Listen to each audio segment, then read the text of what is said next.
of Health Sciences from the Kwame Nkrumah University of Science and Technology, Professor Christian Ajari.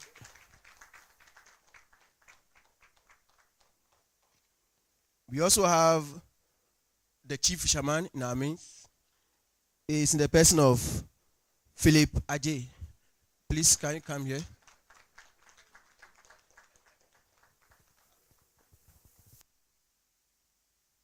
We can see that the seats in front here are occupied, but the seats here are also occupied.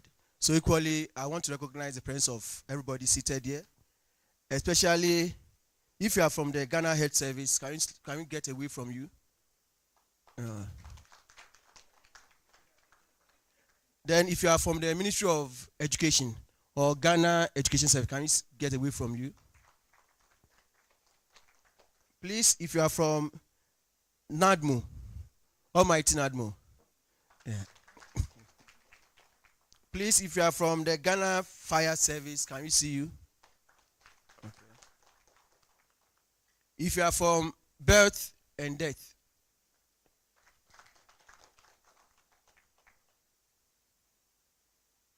If you are from the Ghana Police Service, can you please see your hand? I think they are on their way. Maybe they are caught up in traffic. Oh, sorry. We also have gentlemen of the press in our midst. We have a lady representing, I think, Joy News.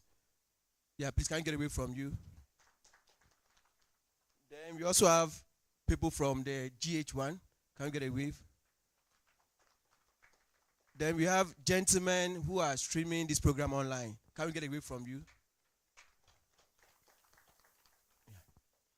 Then I nearly forgot one set of people who were responsible for the collection of the data. Please, I don't want to mention it, just give us a wave.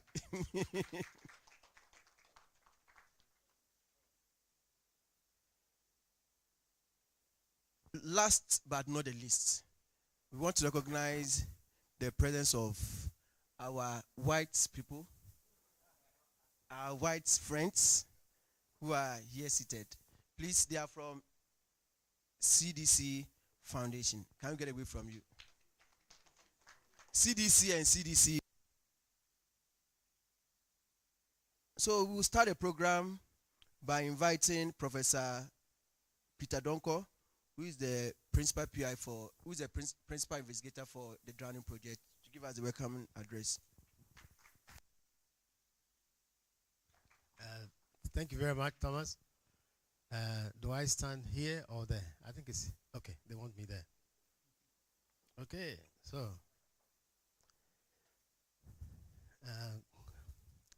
good morning, ladies and gentlemen, and welcome. This program is taking place in Accra, and this morning, Mr. J, Chief Fisherman, compelled me to say a few words in Ga, which I had forgotten. But he seemed to have understood what I said. I said something like Minuga, and he understood it, which means I don't understand Ga, I don't speak Ga. But he understood me. So representative of the Minister for Health, Dr. Tioto, Dr. Tony Ao from the CDC Ghana, Provost of the College of Health Sciences, Professor Ajari, and Mr. J, Chief Fisherman, members of the research team, members of the agencies who have been collaborating with us, who have been named and identified, our partners from CDC and CDC Foundation, ladies and gentlemen, representatives of the media houses. It's my pleasure to welcome all of you to this dissemination meeting. This meeting represents the official end to the research which we embarked upon almost 3 years ago, just before COVID started, and when we engaged with our partners from the US to embark on this research. We survived the COVID. That's the best news. We survived the challenges that were associated with the research. But the goal of the research, the overarching goal of the research, was to understand the circumstances around drowning in Ghana. If you look on the program that we've lined up, my very illustrious colleagues are going to give detailed accounts of exactly what we've done. But what we've done has been, for the very first time in Ghana, to undertake a national survey on drowning.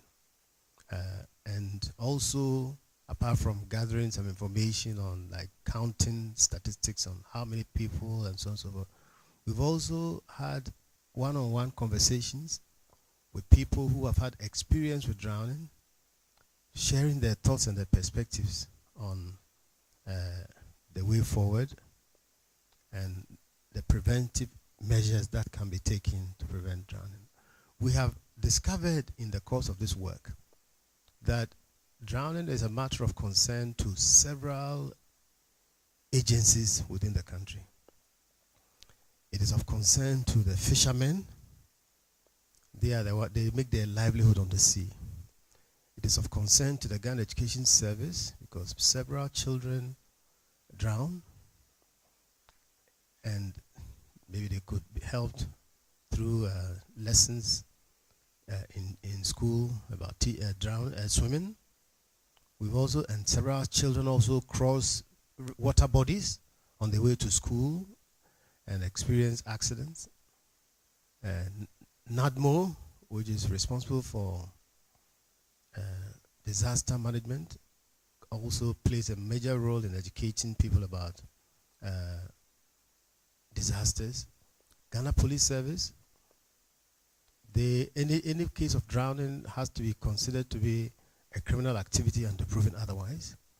They are very much involved and they do record things.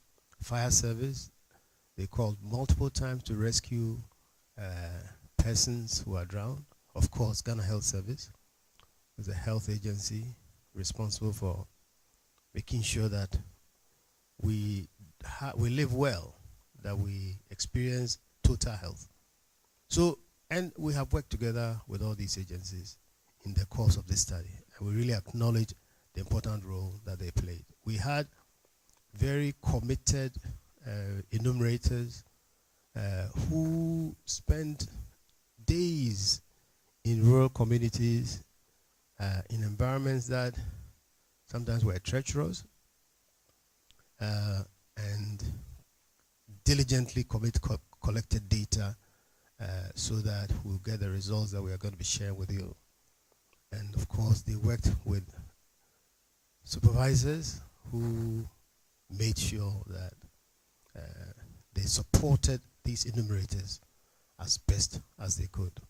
Many of them experienced emotional challenges. I'm not going to say trauma. Hearing of the experiences and accounts of individuals who had encountered drowning in their families, and many of them themselves needed group therapy and support in order to recover from the shock of the stories that they heard. So I would say that it's a team effort that has brought us this far. And so we celebrate all of you, celebrate everybody. Our expectation is that through the sharing of this information, all the related agencies in Ghana will find a way of working together to advance prevention activities related to drowning. So I wish you well. I wish us well throughout the day. More important persons are going to speak. So I will, with these opening remarks, sit down and let the MC invite the speakers to come and give you the official addresses. So I say welcome and thank you.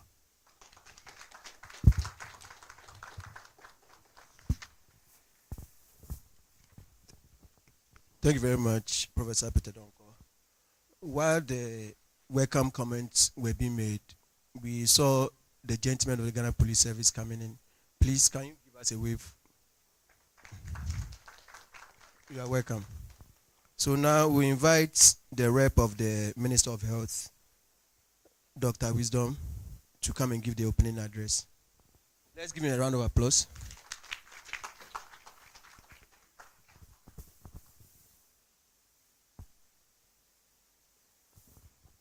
Thank you very much, Mr. MC.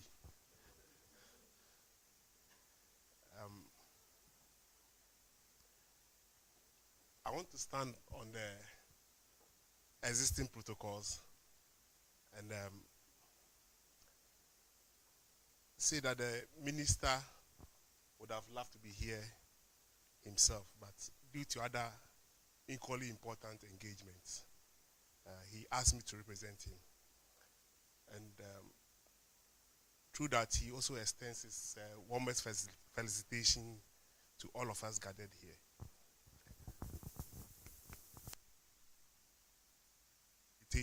And we're talking about drowning. I was like, wow, this is new. We don't have drowning in any of the strategies that we have developed for the Ministry of Health. All the key interventions, all the key areas, drowning is never mentioned. But let me also say that as a Ghanaian and somebody from the coast, we've had a lot of experience with drowning. In fact, just a few months ago, I was in one of the coastal towns, and the graduates went swimming as a result of completing BEC, and about 6 of them drowned. And during that 2 or 3 weeks, there was cessation of fishing activities because the traditional people had to do traditional cleansing. So we realized that the impact at that level was not only through the death, but also it affected the economic activity. And so those of us who went there wanted to bring some fish to Accra were denied the opportunity of getting fish. But it's also very interesting to see the figures that was I saw in the abstract. 8 out of 1,000 is staggering, and I think this study is a very useful one. Professor P.I., we are very grateful for this work done. Let me also say that it's refreshing to see Prof. Peter Donko. He was my lecturer. And Prof. Otupri, he was also my lecturer. And those were interesting days in the School of Medical Sciences some years back. I remember some of their quotes, but I will not say them here. Yeah, so drowning is very important, yes, like I said. At the Ministry of Health, there are 2 key policies we are working with. The National Health Policy and then what we are calling the Universal Health Coverage Roadmap. And both of these key strategy documents mentions or identifies research as one of the key strategies for attaining an improved health status for all Ghanaians. But when we look through many of the things we are doing at the ministry, realize that there's no policy on health research and how we can leverage research to improve on a lot of the interventions that we are making.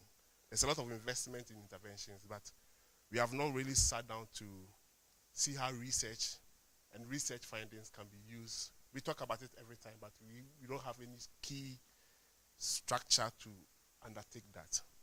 So at the Ministry of Health, we are currently working on a national health research policy to leverage findings like these into our programming towards improving the health outcomes of Ghanaians. It has become very essential. So the ministry with its support stakeholders are hoping that this research policy will give the direction and provide a framework for the promotion of relevant research towards the attainment of sector objectives, while streamlining some of the institutional bottlenecks, hampering the conduct of policy and practice-relevant research for the local Ghana context. We realize that there's a gap between what the ministry is driving, the policy, and then also what the universities or the research institutions are doing. And we are looking at how we can close that gap. The aim for developing the health research policy is to create a necessary framework that will provide direction and promote the utilization of research to drive and develop the culture of using evidence to make decisions. We realize that many times we make the decisions and then we look for evidence to validate it, instead of the other way around. We want to change that. The policy will also lay other arrangements for specific rules for all the bodies involved in the research process for the health sector. Personally, some of the research activities we wanted to do, one of the key bottlenecks has been ethical clearance. And when I look at your abstract, you had to seek ethical clearance from two institutions, the Ghana Health Service and then the university's ethical clearance. These are areas where we want to streamline as part of the policy. Because we realize that it's a big impediment towards the conduct of research.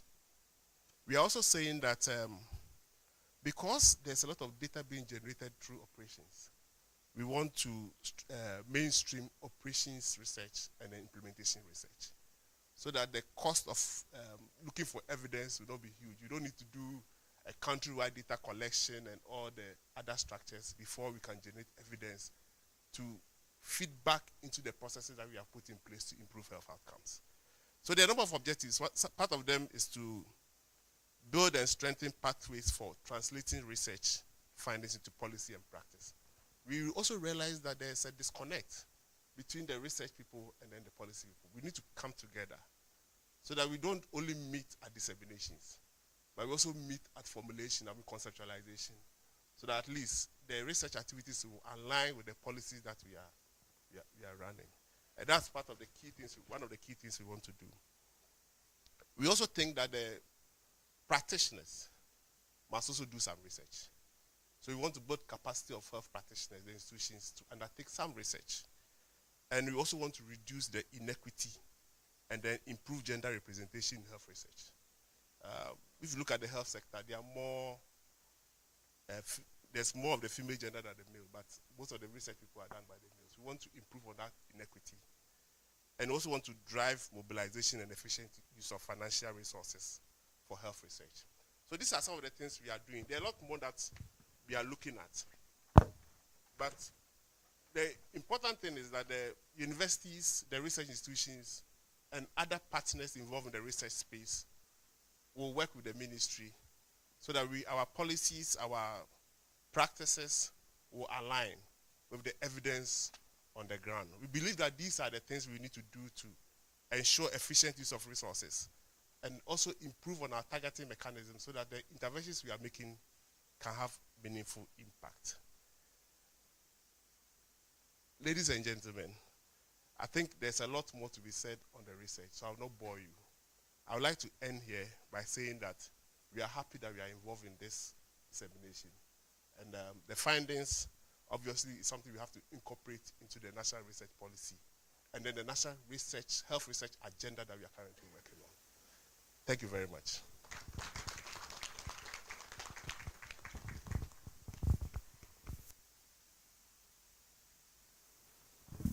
Thank you very much, Honorable Minister, for words of encouragement. Now we'll call on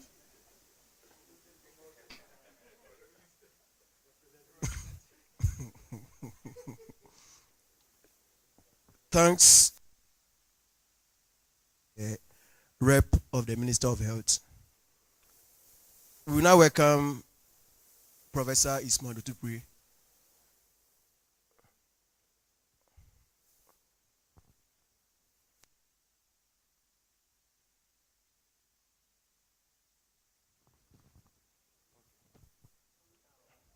So we now invite Dr. Tony Howe for his presentation.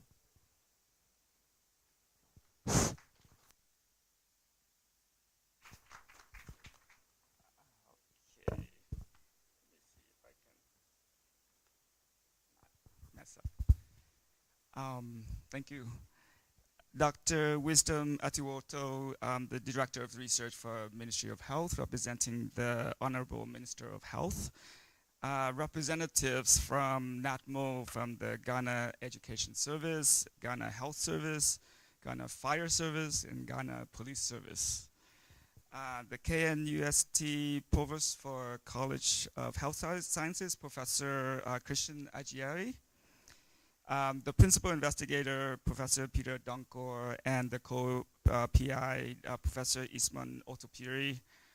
The Chief Fisherman representing the communities, the research study team, and other stakeholders in the room. Of course, the CDC Foundation and CDC Atlanta colleagues represented here. Good morning, Mache. I'm delighted and honored to be participating in this KNUST and CDC Foundation Drowning Research Study Dissemination event today. And as you will hear from the experts today, drowning is the third leading cause of unintentional injury deaths in the world. And in Africa, drowning is believed to be amongst the highest incidents globally. But although the burden is believed to be high in Africa and in this region, and in Accra, the data and the surveillance for drowning is not very widely available and is very limited. We do have evidence-based interventions for drowning that will reduce the incidence of injury and death, but this, in order to implement this, we have to have information on the rates and the circumstances of drowning to help ensure that we have data-driven efforts that will be applicable and targeted to the highest risk population, locations, and activities. This is why this particular study and work has been accomplished in Ghana is so important. And the participation of the communities and the stakeholders and the government to provide the data is most appreciated. The data and the findings from the study will provide critical information about the burden and the circumstance of drowning in Ghana. It will help inform drowning prevention interventions that will be the most effective for the most affected communities in Ghana, and ultimately save many lives.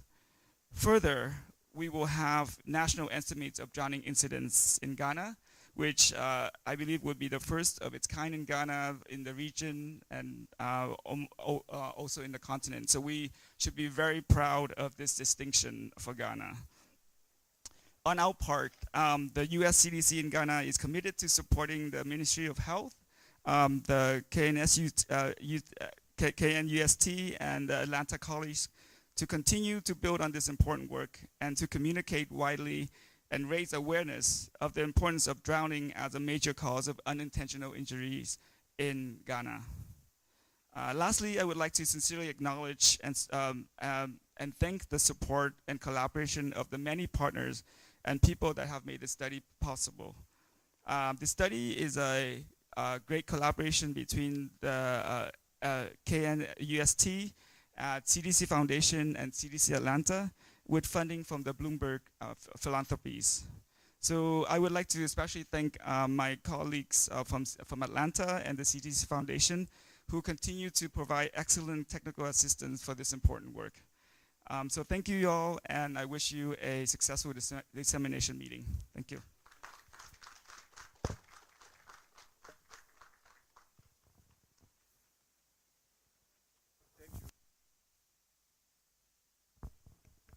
We honorably ask the 5 personalities on the high table to please come down here.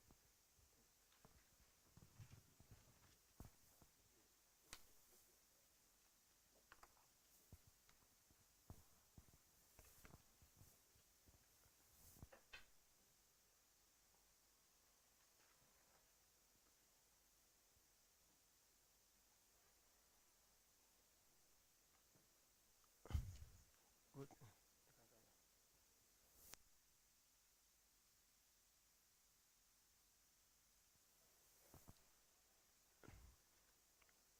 Thank you very much. We will now invite the NADMO representative to come and chair.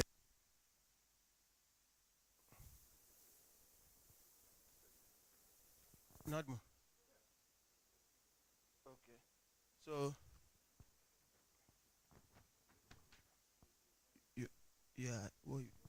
We never knew. People like me never knew. But those who had experienced drowning and had seen people drown, they knew. It is only recently that we've asked them. So what I'm going to tell you is more about what was reported,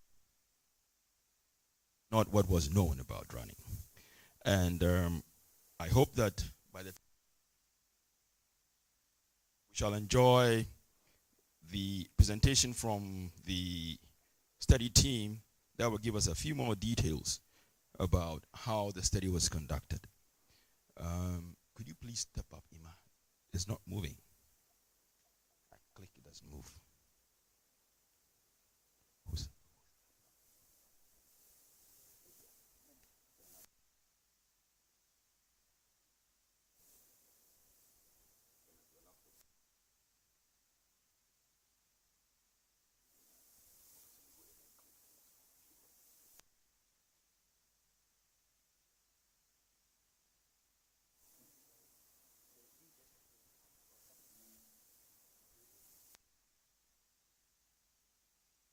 All right. You see, when you work with toy laptops, that's what happens. Yesterday we had a laptop was the better laptop. We shall continue that discussion today. You know, when you are drowning, I wonder what it is like. If there's anybody here who has had an experience of drowning, either seen somebody drown or has been involved personally, my heart goes out to you, because it must be a very strange world, you know. So I was wondering, what does the world look like to somebody who is drowning? Bubbles of water and air in the water. Those of us who tried to learn how to swim and failed, we can tell you that we drank a lot of water, and it wasn't probably. Those of us on the outside may see a few hands up or fingers sticking out of the water, or somebody drowning. And there's this famous hand of a person drowning that appears in a lot of the promotional into drowning prevention. The hand of a man drowning, asking for help. But what we would really want to use as knowledge is what is published, evidence that is placed out there internationally or in journals that are peer-reviewed and acknowledged. We don't have many publications from Ghana on drowning. This publication is actually from the morgue that were reviewed. Some detail about drowning was provided. Notice that the main thing is that the adolescents were the group that was found to be more likely to drown. And then we have this other publication that is looking at boat drowning, you know, people drowning as a result of boat use. So these are very few publications that are available about drowning in Ghana. However, the reports from the media, we have lots of them. Let us roll. So here, first of all, this is probably one of the most recent, about kids who were going to school and then they drowned. Here we have the bodies of the kids, and we've had to mask one of the faces because that face was quite obvious. You could tell the person's nose and eyes, and so probably you could identify him. And in order not to cause any more distraught for the family, we blotted out the eyes. So this report comes, and all you hear is that the police is going to investigate what happened before drowning and what happened during the drowning event. And you have the news put out by the Ghana News Agency and other media houses. Similarly, we'll have a headline either on radio, TV, or social media. A mother, 3 children drown in a lagoon. And the story goes on and on. 5 drown in northeast region within 24 hours. There's a flood. And then the taxi here is being carried away by the flood, and there are people in the taxi. So these are common reports that we get. And of course, I'm sure a lot of you remember this famous story about the headmaster, assistant headmaster, who drowned in a Galamsey pit. The question was, or the question still remains, was he undertaking Galamsey himself, or did he go sightseeing and therefore didn't know the terrain and drowned? We have so much of such reports. And of course, we have the written ones, the documentations of the various agencies that capture data on drowning. In order to protect the identity of the drowning, the person who drowned, we've blotted out this bit. But this is a report from an agency capturing the details of a drowning event. Similarly, we have this here from one of the agencies that captures data on drowning. Another account of drowning, personal account written in by hand at a facility that received a dead body. And of course, we have the agencies capturing all these records of drowning in registers, tons of them, loaded, piled up. And if you are asked to go through to look for causes of death that can be alluded to drowning, it's a lot of work. Happily, the Ghana Health Service tells us that they are working hard to try to put together a national database that will cover drowning for all of us in this country. Here, allow me to show you a short clip of an event that took place in Kumasi, and a woman was swept off that wooden bridge during one of the heavy rainfalls in Kumasi. Now, so these are the sort of reports we get. Because the reports are not published scientifically, we don't seem to pick them up. She was trying to get home from the market, and the river swelled, and she fell through and was never seen again, unfortunately. But it's all not bad news. We have some good news too. Here, we present to you the prevention, National Drowning Prevention Day, that NADMO so gracefully led. So that was an activity that obviously raised awareness, the level of awareness of the burden of drowning in the country and the efforts that we can make to prevent drowning. Before the research team comes to tell you the details of the study that we undertook, I was wondering whether if we went out and we found data recorded like this, what we would do. So this is an account, an official account of some register in some country, of some event, and look at how much it has been modified and transmogrified and falsified and in order to deceive those who are looking at those documents. Now, if these were the sort of documents we're going to look at, would we find anything relevant to talk about? So, as I said, what was known or what is known about drowning remains with the people who have either witnessed or have been in a drowning incident. So the best way to talk about it was to go to those people and to look at the records that we have in order to better document and better understand the burden of drowning in this country. Let us acknowledge those who participated in all the efforts to capture the data on drowning. Let us also acknowledge the agencies that supported us through the technical advisory group to help put together all the tools that were used and the approaches that were used for data collection. Finally, may your cup be full of peace, joy, and love today. Good morning, everyone.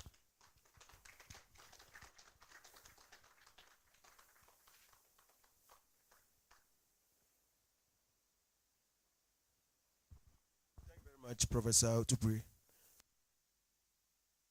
For questions based on what he has presented.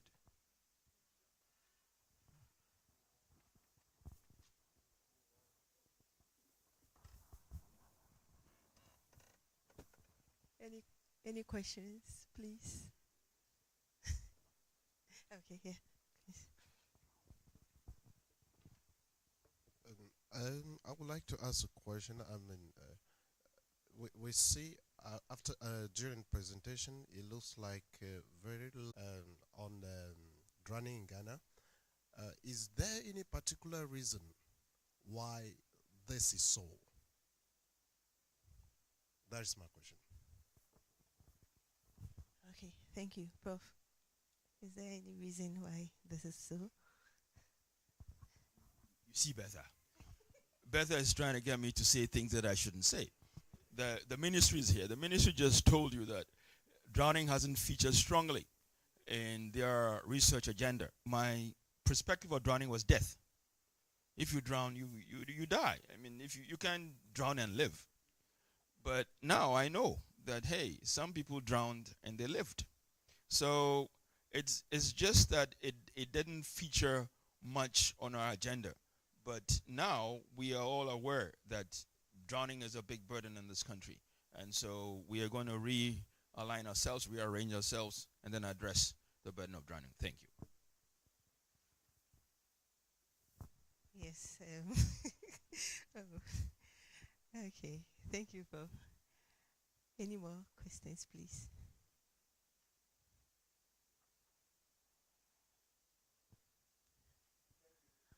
Okay.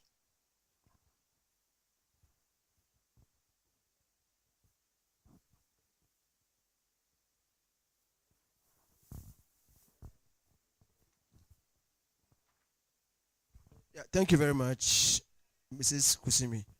Please, will honorably ask everybody here to let's move out for a group photo.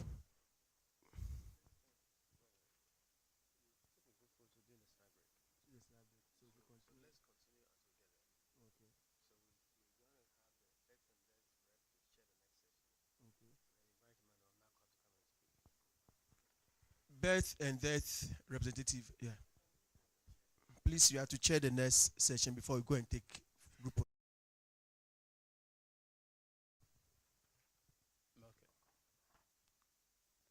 Thank you, Mr. Moderator. Yeah, so we are at the second session of today's engagement, and we are looking at understanding drowning in Ghana, the survey methodology used in collecting the data. And so I call upon Emmanuel Nana Nakua to lead us in this presentation. Thank you. Hello.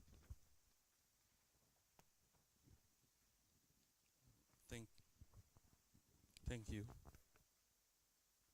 I'm sure the story will not be complete if we don't know how the information were gathered.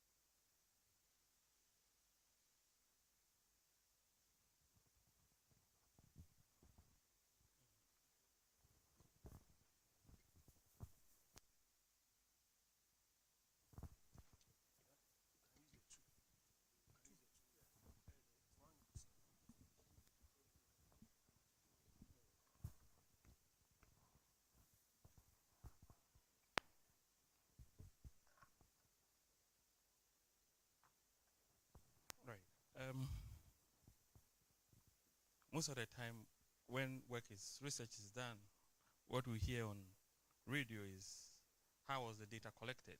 What is the methodology used? And therefore, as I said, our presentation of our study finding will not be complete if you do not really understand how we went about this work.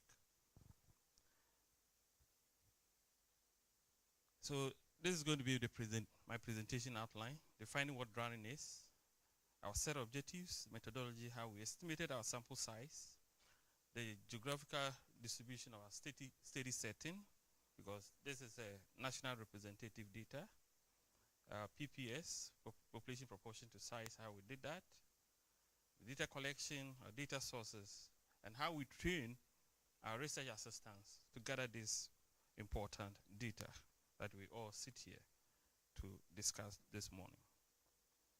So what is drowning? Drowning, according to WHO, is defined as the process of experiencing respiratory impairment from submersion or immersion in liquid. And this can result in death, morbidity, or no morbidity. And drowning can be fatal or non-fatal. We set ourselves 4 objectives. That is to establish the availability of drowning data in existing sources, describe the burden of drowning through estimation of a national fatal drowning rates, determine high-risk groups, describe the circumstances of fatal and non-fatal drowning, and then identify drowning prevention interventions. To answer this, we develop a methodology that helps us to collect appropriate data. So it was a cross-sectional study design using both quantitative and qualitative data. We retrospectively collect data over a 5-year period. And we did some data abstraction, that is from 1st January 2017 to 31st December 2021, and then did some individual interviews in the community from 1st January 2019 through to 31st December 2021. We estimated a sample size based on WHO Global Health estimates for Ghana, which is estimated to be 4.3 per thousand drowning deaths per year in Ghana. And it gave us a sample size of 2,282. Then we randomly selected 52 districts by the presence or absence of large water body. We took 67% of our district based on either coastal or inland water bodies, and 33% of that of the district was based on either large water bodies, ponds, or other sources of water that people can drown in. We estimated that out of the 2,282 cases, we expect that 1,468 of them will be fatal and 814 of that non-fatal. We geographically divided the country into stratum, which is the coastal, the inland water, and dry, which means districts that do not have a coastal or a major lake or river, but contain other water bodies, such as small lakes, rivers, ponds, dams, and wells. We use population proportion to size, and these were the districts selected for each stratum. We anticipated that there will be more drowning cases in inland and coastal areas, and therefore we oversampled in those two stratas. So this is the distribution of the selected districts where our study took place. So where those highlight areas are the districts: inland, coastal, and then the dry lands. Data collection was in 3 folds. We did a secondary data abstraction from existing records on drowning incidents from district level sources.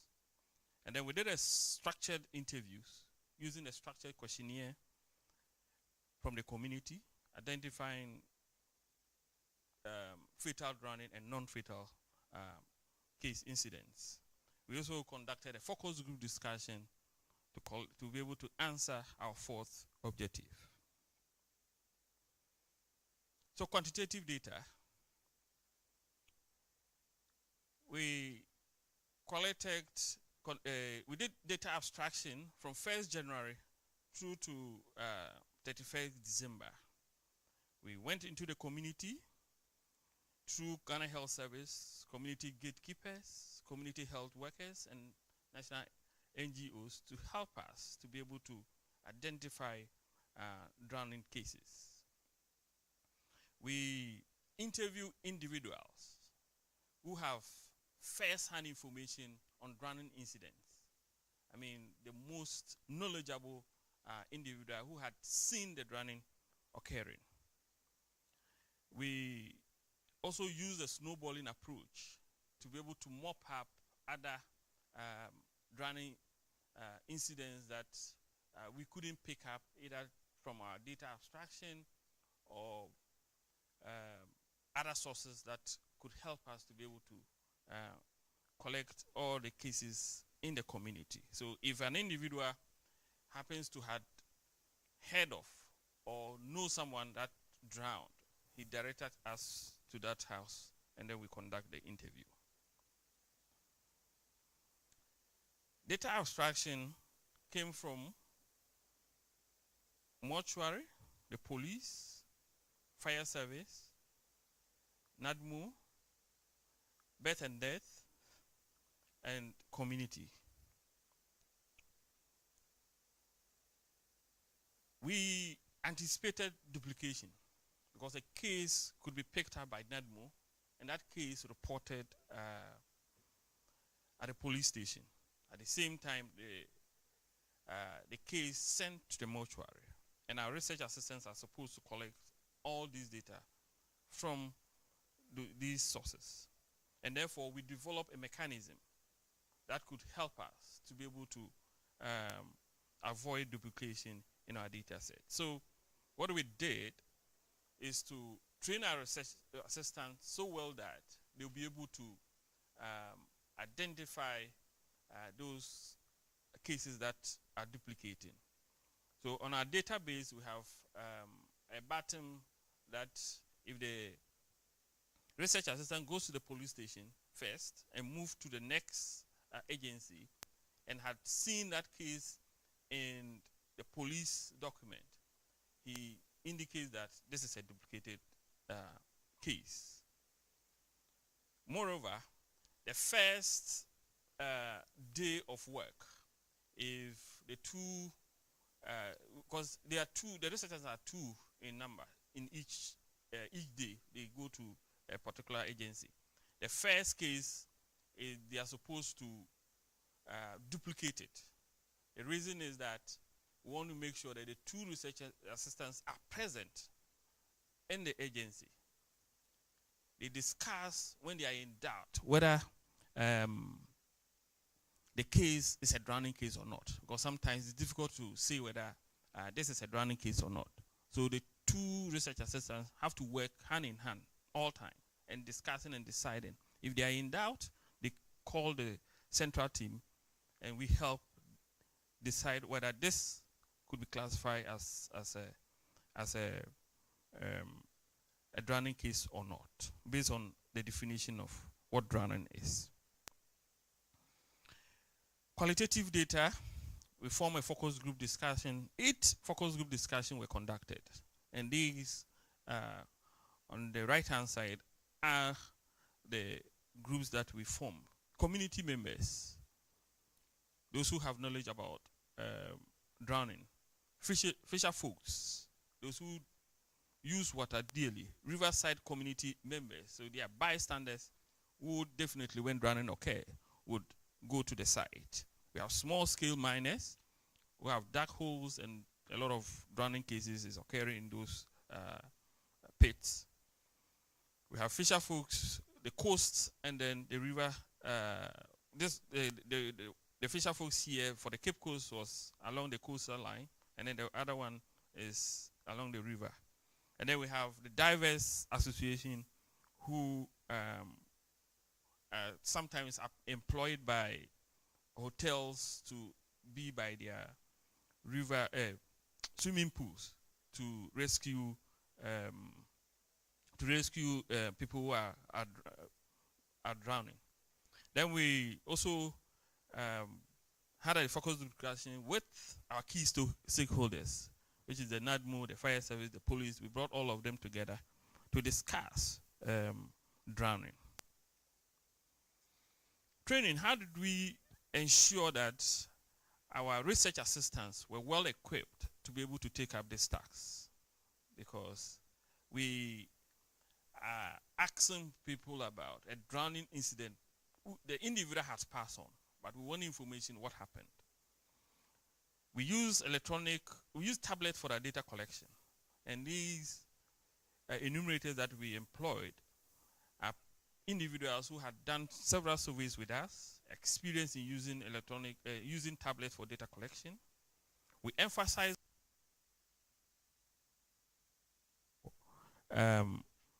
for respondents.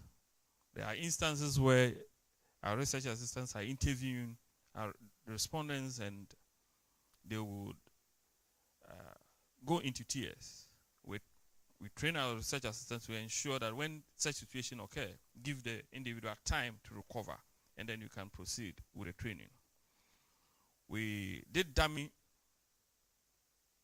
interviews at Lake Busomtwe, and then also from the community where the video Professor Tupri shared that community where there is a water body and some of them had seen drowning incident. We invited them into our training, had a mock interview with them to equip our research assistants to be able to collect appropriate data for this survey.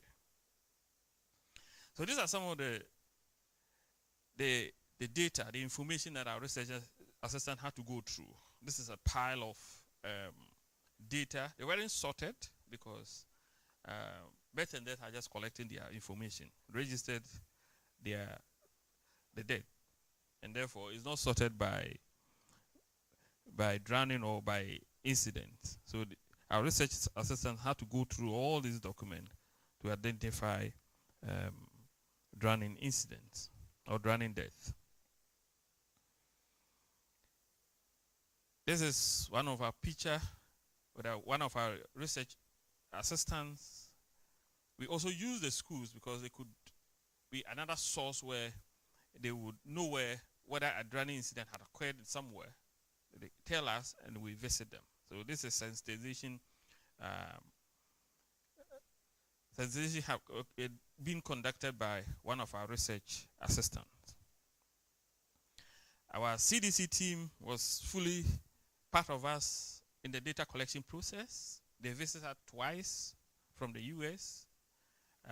Daniel and Tassa came to us to ensure that we are doing the right thing, we are collecting the right data, we are following the study protocol, and they sat with our research assistant to conduct interviews, to listen to them, and be sure that research assistants are asking the right question the right way. This is a report. It's good that there's no name here. Our research assistants have to read through this and confirm whether this was a drowning case or not. Decide and capture the information accordingly. And when we are presenting the other findings, you would realize why this is so important. So they have to kind of collect detailed information for us to be able to use that information to classify our drowning case. At this point, we want to acknowledge all the lost ones. There's saying that an epidemiologist is someone who really doesn't like death, but he enjoys when there's a death because he uses that to make his case. We want to apologize to all those who have lost their lives, our research assistants, the individual respondents, community gatekeepers, our technical working groups. We had 2 meetings with them when we were developing this proposal for them to share their experience to help us be able to develop a tool that will capture a good data for us. Our CDC Foundation, the Bloomberg Philanthropies. We say a big thank you to all of you.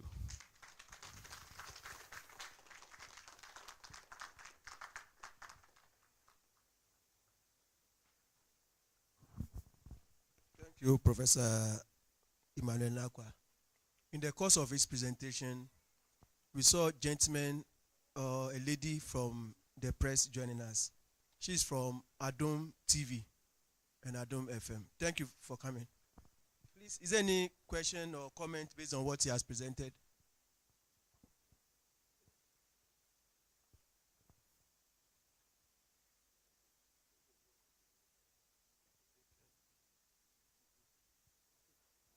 So if there is no question, we are going for the snack break. Then the process will take pictures outside. Thank you very much.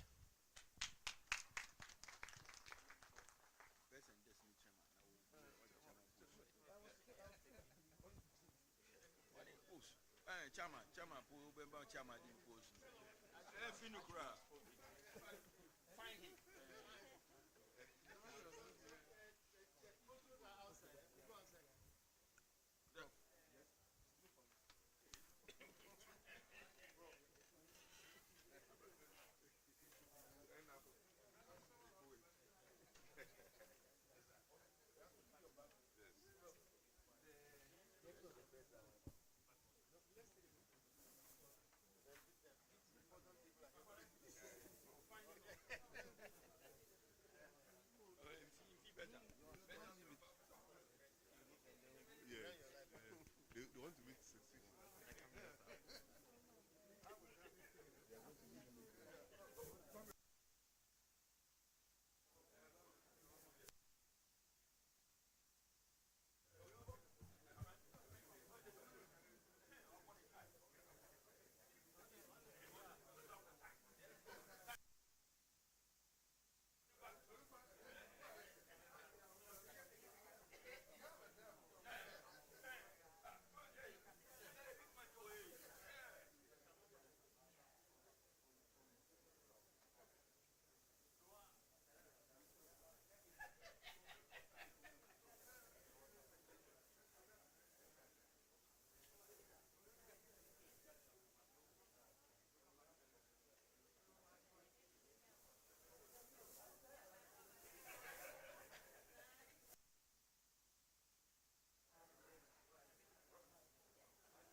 You are welcome back from the break. I'll now hand over the mic to the rep of the Ghana Health Service to chair session 3 for us.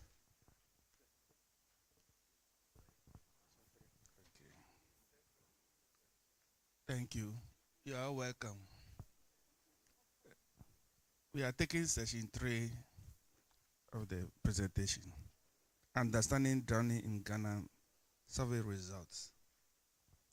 The persons responsible, Tessa, Clement. Okay, there are 3. Emmanuel, yeah. Okay, Daniel. Okay. Daniel will go first. Okay. Okay, so the one there is not Tessa. It's Daniel. Okay, Daniel. Okay.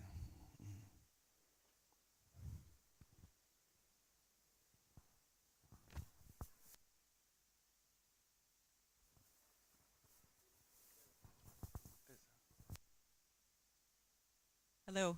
Okay, thank you. So good morning. My name is Danielle Fernandez, and I work for the CDC Foundation and CDC, and we've partnered with KNUST on this study. I'll be sharing this session with Prof. Emmanuel Nakwa again. I'll be presenting the results from the quantitative data, and Prof. Nakwa will be presenting the data from the focus group discussions, which is our qualitative aspect.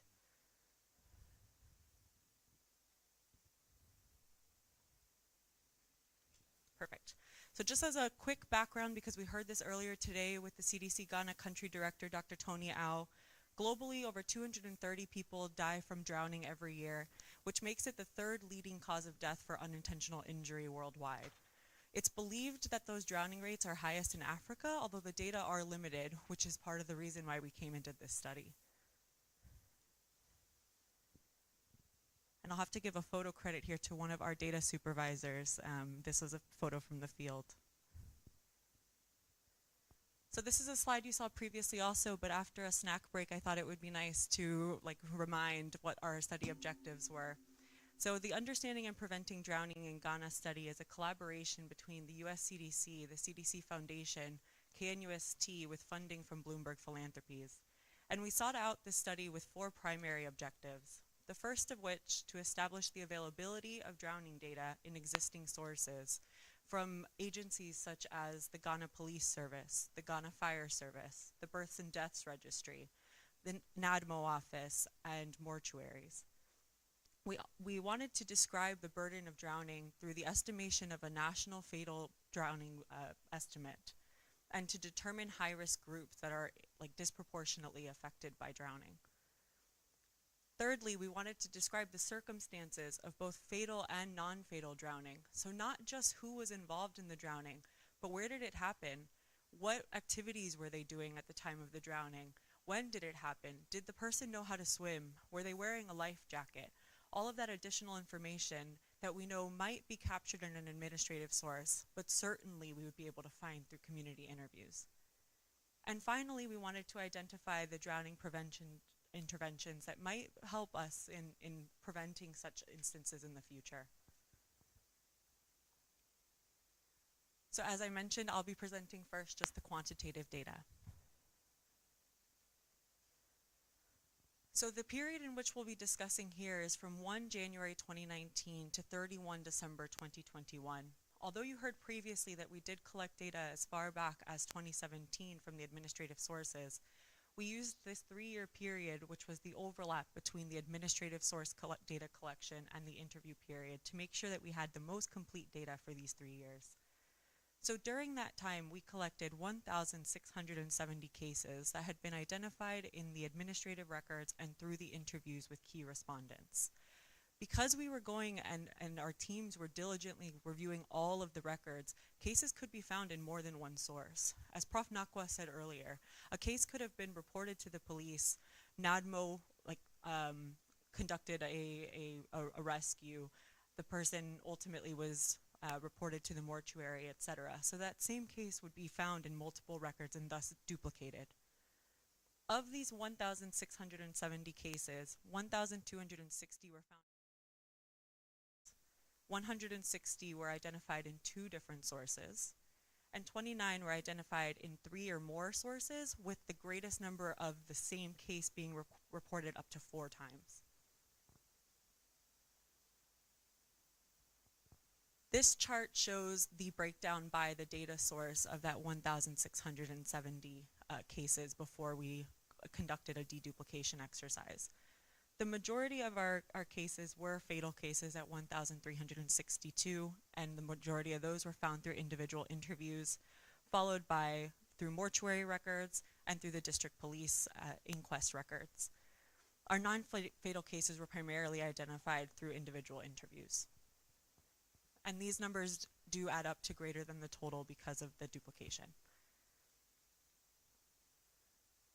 So after deduplication across these various sources, we resulted in 1,449 unique cases that were identified either through the administrative records or through the interviews with key respondents. 44% of those were never found in an administrative source at all and only found through those interviews. Of that 1,449 unique cases, 79% of them were fatal, with 1,142. 21% of those were non-fatal, and a mere 2 cases had an unknown final disposition, where in the record we just didn't know if the person died or survived the drowning incident. And we conducted initial fatal drowning rates, which varied by district, anywhere between 0.0 drowning deaths per 100,000 persons in a year, all the way up to 26.3.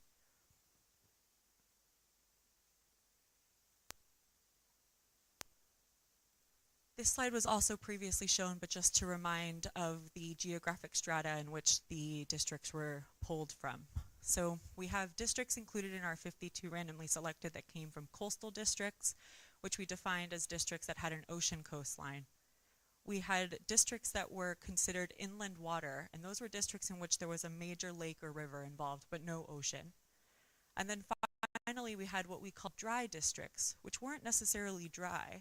They just didn't have a coastline, they didn't have a major lake or river, but they may have smaller lakes or rivers. They certainly have wells, dams, water tanks, septic tanks, etc. So now we're going to look at that greater 1,449 cases by a couple different variables, the first of which being the geography. So among 12 coastal districts, we found 599 cases, 436 of which were fatal, which brought us a fatal drowning rate of a range of 1.8 to 18.7 deaths per 100,000 persons per year in coastal districts. Among 23 inland water districts, we recorded 596 cases, 480 of which were fatal, with a range of 0.0 to 26.3 drowning deaths per 100,000 persons in inland water districts per year.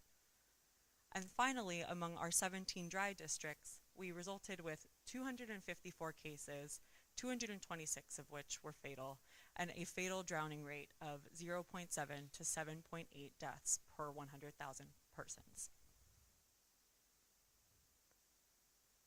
Looking at these results now by age, exact age was known in 85% of our cases. And when we did have that exact age, the average age of fatal drowning was about 23 years, and the average age of non-fatal drowning about 29.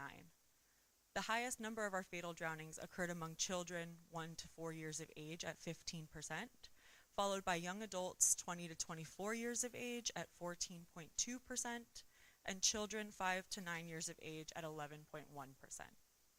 When we talk about non-fatal drownings, the highest number of non-fatal drownings occurred among adults 30 to 34 years of age at 17%, followed by adults 25 to 29 years, and adults 20 to 24 years at 16% and 14% respectively. And this chart now gives a breakdown by those age groups, not just the greatest, but you can see the distribution. In the darker blue, those are our fatal cases, and in the lighter blue, the non-fatal. And again, these are when we had exact age known. So we see, as I commented earlier, the largest rates and the largest cases among the fatal cases were in that 20 to 24 age range, in that under 5, in the 5 to 9, etc. And then in the non-fatal cases, the largest number were reported among those young adults, 30 to 34 years of age, 25 to 29. If a case did not report, or we did not have information on an exact age, in many cases we had at least an estimated age, and that told us if the drowning case was either an adult or a child. Child was defined as under 18 years of age, and adults 18 or over. So when we had at least an estimated age, and we could also break down the exact age into one of those two buckets, we had age information on 1,351 of our 1,449 cases. And we saw the majority of those cases occurred among adults in the blue. Looking at results now by sex. Sex was known in 98% of our cases, so that reporting was quite good. And the majority of both fatal and non-fatal cases were male, at 84% for each.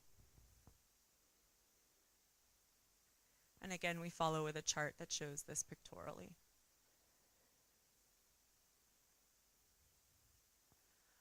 Looking at the location of drowning now, the most common locations of fatal drowning were rivers at 31% and the ocean at 18%. The most common locations of non-fatal drowning, conversely, were the ocean at 52% and rivers at 21%. And these are photos that we took while we were conducting some of the field monitoring visits of the White Volta and the coast off of Cape Coast. And again, we show the chart that shows those were cases in which less than 5 cases were reported for each of those locations. You'll note that there is other as a potential location, and other areas there could have been, in a bucket, for example, which we did not have as one of the categories here. And you'll see lake pop up towards the end, even though it wasn't one of the main locations. We had 32 and 36 fatal and non-fatal drowning cases reported from lakes. Looking at the location of drowning now by age group, and we're going to talk first about children. So among children 1 to 4 years of age, fatal drowning was most frequently occurring in water or septic tanks at about 1 in 5 of those cases, and in pits at about 1 in 4. Sorry, 1 in 5 again. Among children 5 to 9 years of age, fatal drowning most frequently occurred in rivers at 26%. And that photo is of one of the, I believe, a gutter on one of the visits that we conducted as well. Now looking at that young adult population, and we called out both children and young adults based off of the overall age data that we presented earlier. Among adults 20 to 44 years of age, fatal drowning most frequently occurred in rivers at 1 in 3 and the ocean at 1 in 4. Among adults 45 to 64 years of age, fatal drowning frequently occurred in rivers at about half of that age demographic, and in non-fatal drowning in the ocean, again at about half. Now looking at location of drowning by sex. So for males, we see fatal drownings primarily occurring in the rivers or the ocean, as was previously presented. In non-fatal drownings, primarily in oceans. For females, there was more of a diversity in the location of drowning. So for fatal drownings that occurred among women, these occurred in rivers 30% of the time, in wells 10% of the time, and in dams 8% of the time. When we were talking about non-fatal drownings among women, these primarily occurred in lakes and rivers at 29 and 27% respectively. Looking now at the activity at the time of drowning, and that's some of the circumstances information that we talked about previously. So we not only wanted to be able to quantify burden, but also be able to describe exactly what happened during these drowning incidents. So the most common activities associated with fatal drowning were swimming at 35% and boating at 15%. The most common activity associated with non-fatal was boating at 72%.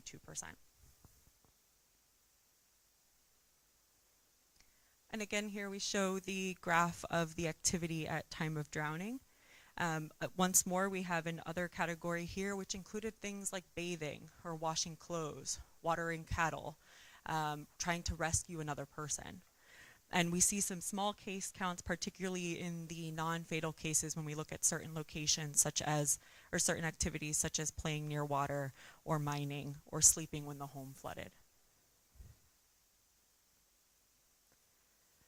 Now we'll look at activity at time of drowning by those geographic strata that we've discussed previously.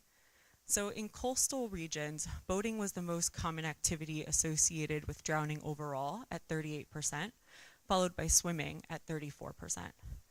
Swimming was the most common activity associated with fatal drowning at 50% and boating for non-fatal at 85%. Moving to inland water districts, boating was the most common activity associated with drowning overall at 31%, followed by swimming at 21%. When we talk about fatal drowning, swimming was the most common activity at 25%, followed by boating at 20%, and traveling near water at 15%. When we talk about non-fatal drowning, boating was the most commonly associated activity at 66%. Moving to dry districts, swimming was the most common activity overall in dry districts at about 31%, followed by traveling near water at 21% and playing near water at 15%. With regards to fatal drowning specifically, swimming was the most common activity at 34%, and traveling near water was the most, with non-fatal drowning at 33%.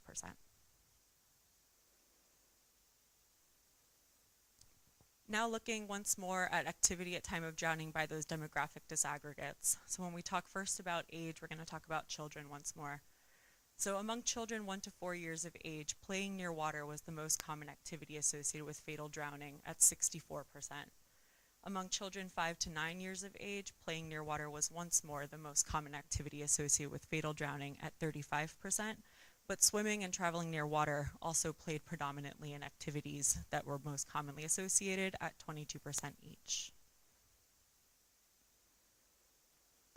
Looking at our young adult population, among adults 20 to 44 years of age, swimming was the most common activity associated with fatal drowning at 39%, and among adults 45 to 64 years of age, boating was the most common activity at 35%.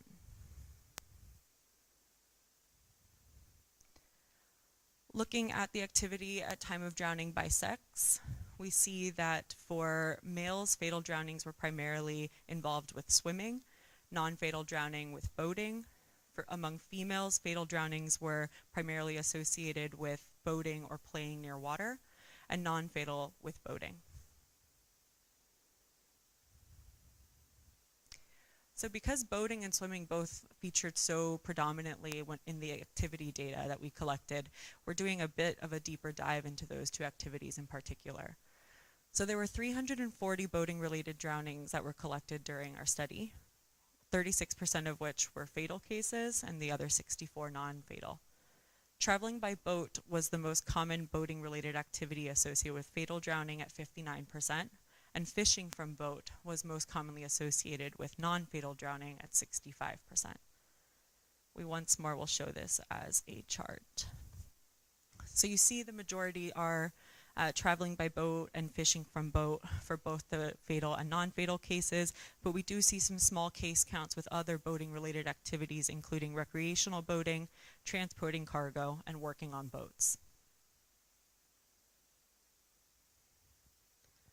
The most common type of boating incident was capsizing at 83%, and some of the reasons that we heard as factors that contributed to that event included bad weather at 83% and overloading of the boat at 5%. And among the cases for which we had information on life jacket use, none of the cases reported having used one at the time of the drowning. Moving now to swimming. There were 305 swimming-related drownings, most of which were fatal at 93%. Half of those swimming-related drownings occurred in coastal districts.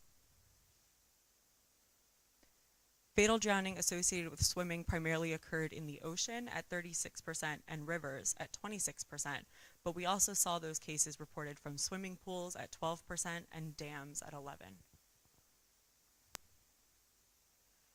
And finally, among the 305 swimming-related drownings, we had swim skill information for 135 of those.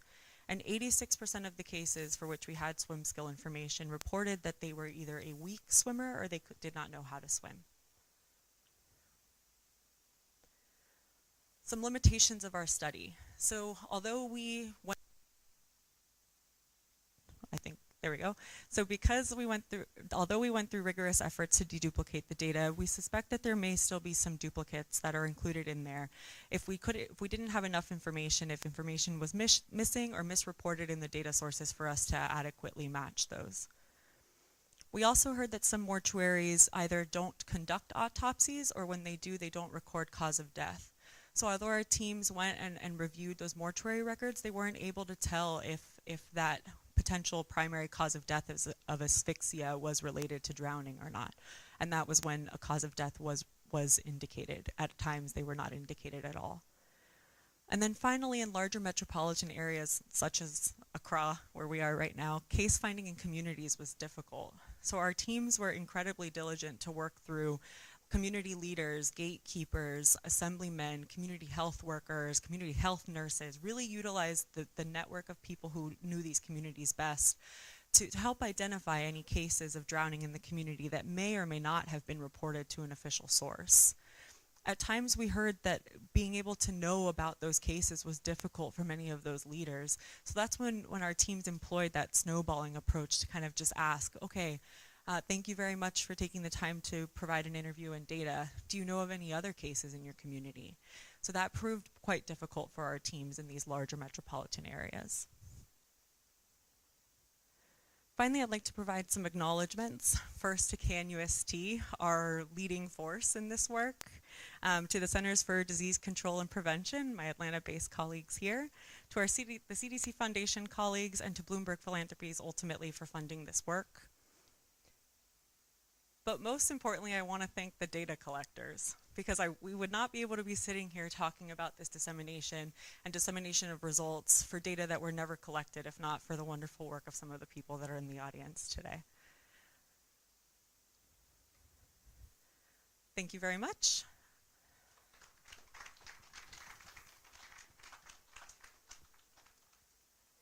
I'll turn it over to Prof. Nakwa now, because he'll be presenting the qualitative data.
It's still morning.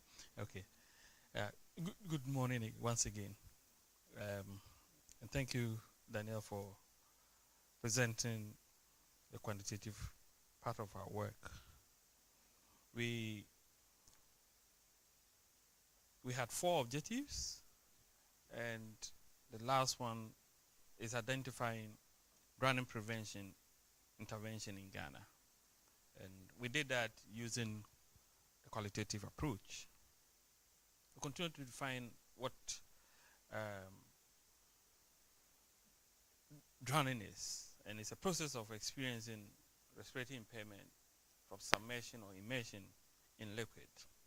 And during our focus group discussion, we continue to ask our respondents what drowning is. And for all our discussion that we had with our in our focus group discussion, they were able to define what drowning is. It occurs in liquid. And this could be fatal and non-fatal. In non-fatal incident, the process of respiratory impairment is stopped before death.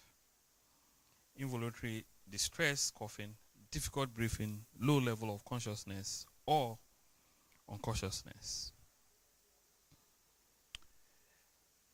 So we held 8 focus group discussions. And these were the various groups that we organized.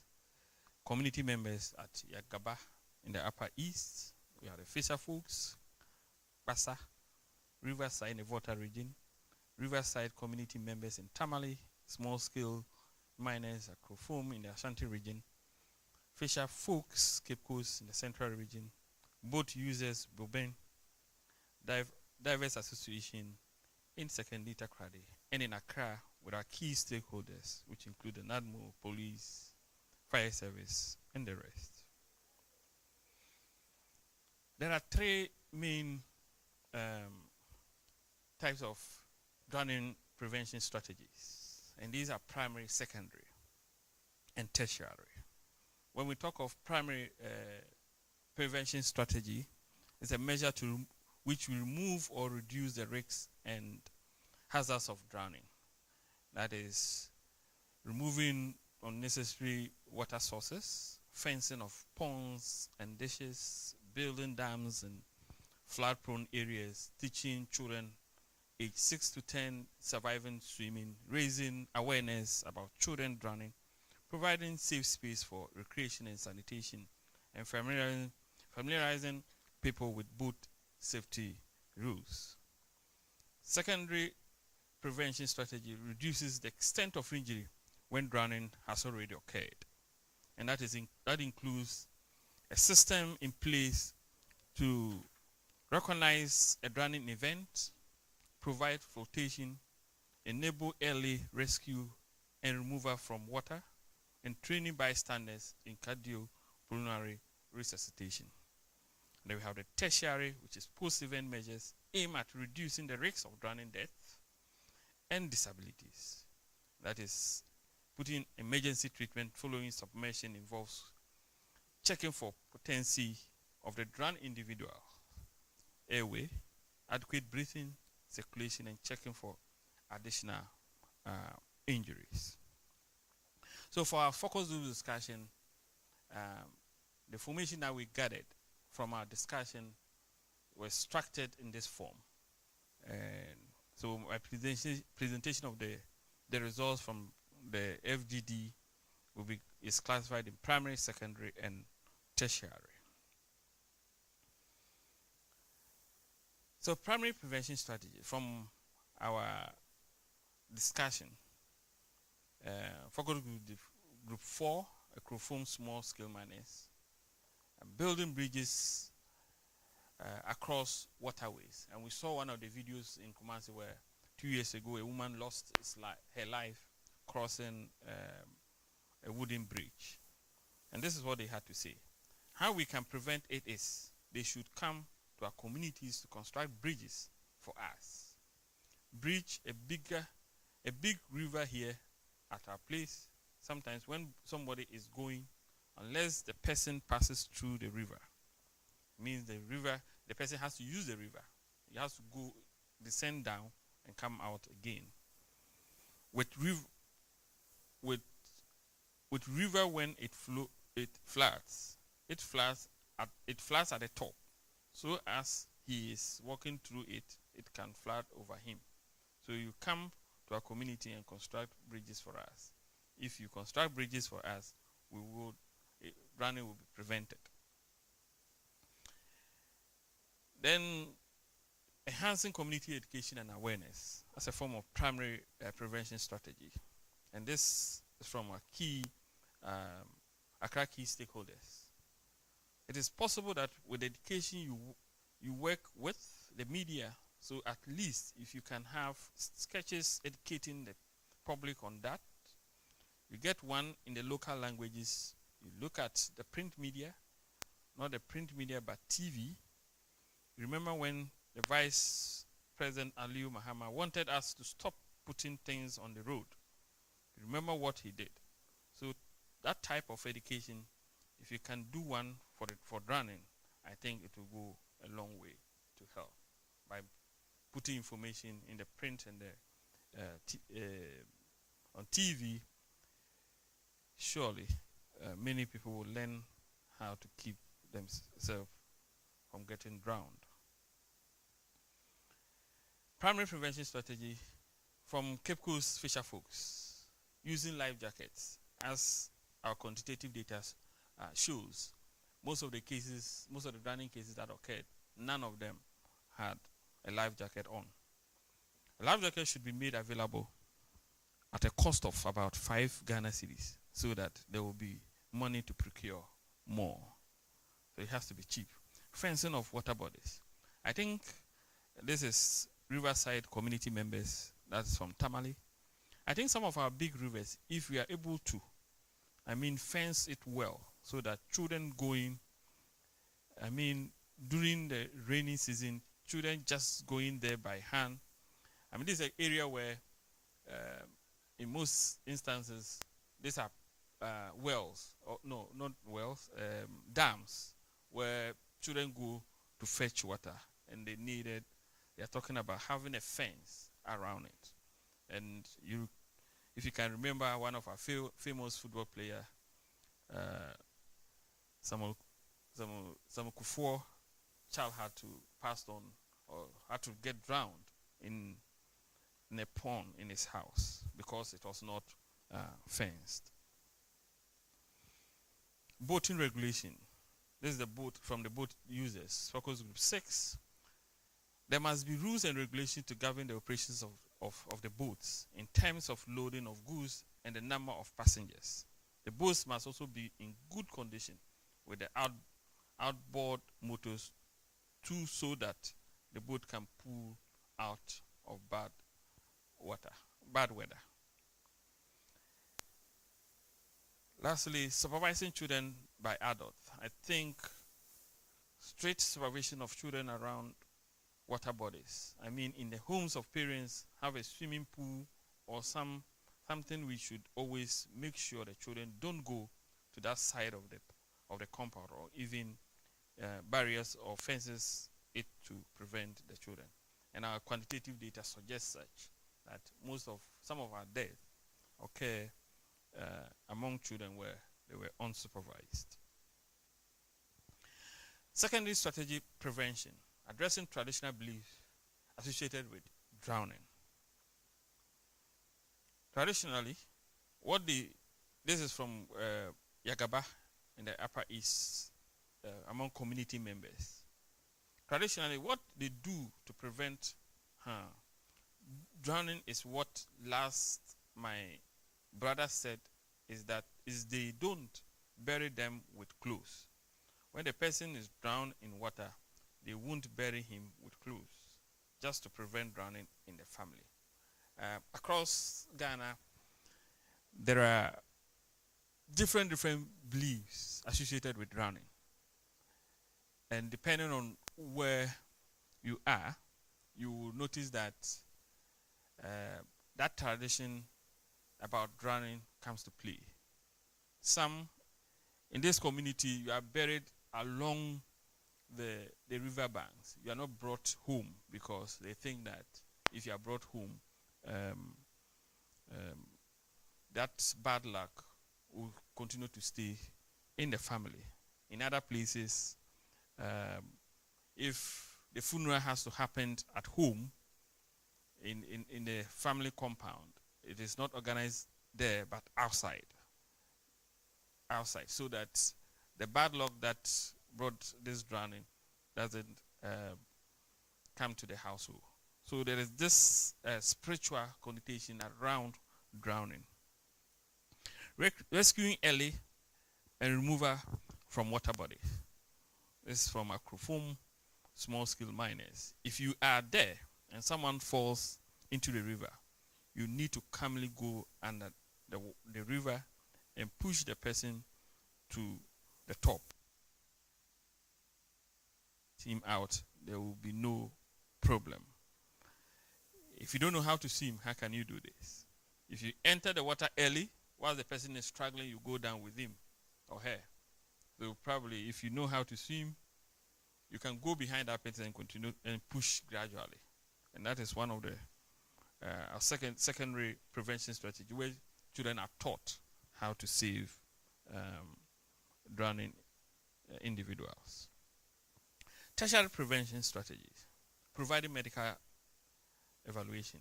First aid for non-fatal drowning to be able to save them so they don't die as a result. We have not talked about that, and that if you are not able to manage or handle them well, most of them you would rescue them and it will lead to death. I mean, many people might have seen how resuscitation is done, but it has to be done professionally. If you're not trained, you end up causing injury to the heart and the person passing on. So there's a need for this kind of training as a tertiary prevention strategy. Drowned individuals sensitizing others. Post-drowning, for those that are rescued, what type of trauma do they go through? How do they come back to themselves, and how are they even used to sensitize others so they can also refrain from it, if they went through certain things. The HIV is strong in using individuals affected with HIV to propagate HIV spread. So we can also identify some of these individuals and use them as a way of preventing drowning. Professor Tupri was talking about how does it look like if you are under the water and you are struggling for survival. We probably see the hand struggling, but there's more to it. So key issues from our qualitative finding and conclusion. Linking drowning to traditional beliefs and practices. Consistent with evidence highlighting the need to design measures to address traditional beliefs associated with the rescue of drowned individuals. Because once you drown and you come out, then there's a finger pointing to you. So there's some level of stigma in that regard. Findings confirm limited data on secondary prevention strategies, such as training community members in resuscitation techniques. Establishing emergency medical systems are needed to reduce post-drowning adverse outcomes. There's an urgent need for more research into post-drowning care seeking behavior and the effectiveness of the prevention strategies highlighted by the participants. Already, we are participating, or we are getting involved in promoting drowning prevention. And we're part of it.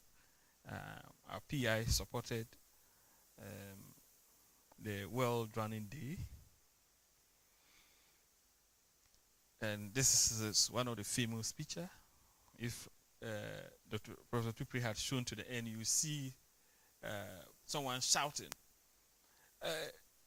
the bridge will collapse, the bridge will collapse, because a certain number of people were getting onto it. And then I think she was the third or the fourth person on the bridge, and then the bridge started going down. People were looking at her and couldn't do anything. And she passed. she lost her life.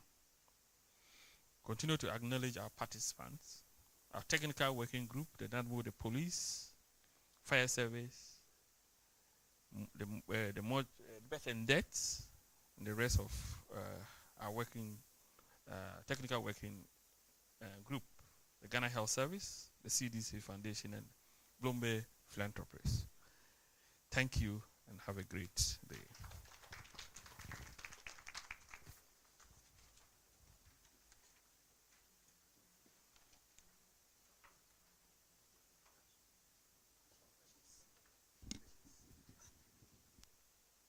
Hello. Let us give the presenters another hand of applause. Okay. Any question? Would like to take questions. Any questions? Thank you very much. My name is Musa Lansa. I work with GH1 TV. In the presentation on how people drowned, especially in the inland communities where we had women drowning in dams and rivers and so on. What really is making us have this number of women drown? What did you find out as the cause of their drowning and all that? Thank you. I think this is on, yeah. Thank you for your question. We did collect information on activity at the time of drowning, and we can look at that by the location as well. So at the time, currently what we've done is look at activity by drowning, activity at time of drowning by sex, but we haven't looked at those more detailed kind of relationships yet, but more detailed analyses are continuing to be conducted. Any further question? Thank you. Sorry. Please, I want to find out what accounted for a higher number of fatality in river bodies as compared to the ocean. What contributed to river bodies, like separate from the ocean, you're saying? Oh, the high number of fatalities in a river compared to the ocean. So we saw different activities that were associated with either of those two locations. I would actually ask that question to those who understand the local context better. So if rivers are places where people tend to go for not only for swimming, but for transportation, for bathing, for all of the various activities that could happen in a river, there were more districts that we had that were part of riverside communities or part of those inland water and not the coastal districts. So we could see potentially some of those higher cases because of just the number of districts that we had those big river bodies in. But I would suspect more activities are conducted along the river potentially as opposed to the ocean. Yeah. Yes. If you look at the water leak, where there's a lot of the leak being used as transport, there are stamps in there. If the water is up during the rain season where it is up, the boats are able to move across from one end to the other. But when the water goes down, then this stamps comes up, and normally the boats run into them and collapse, killing, and then drowning occurs. There's also one incident where it happened in Tamale. This individual went to the other side of the river to buy a cattle because he's a butcher, and he's in the canoe with the cattle. And it so happens that the boat capsized. His cattle was being washed away. He was putting on a coat and had money in it. The coat got removed. Someone rescued the individual, that's the drowning individual, to the shore, to the river bank. Then he stood there and he says he wouldn't allow his money to go. So he went in to go and get the coat and end up drowning. There are also instances where we have weaker boats, canoes, with weak outbound motors. They move and at a point breaks down. And everybody has to survive. So these are some of the situations that happens on our water bodies, especially the inland, the rivers. And that's why we are seeing a lot of drowning cases along the rivers. Thank you.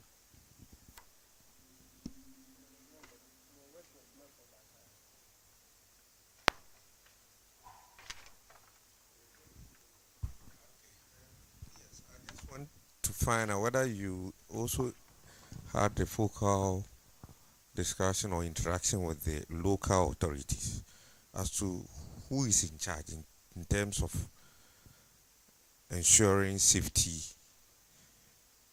when it comes to these water bodies and then being used either for commercial purposes or transportation.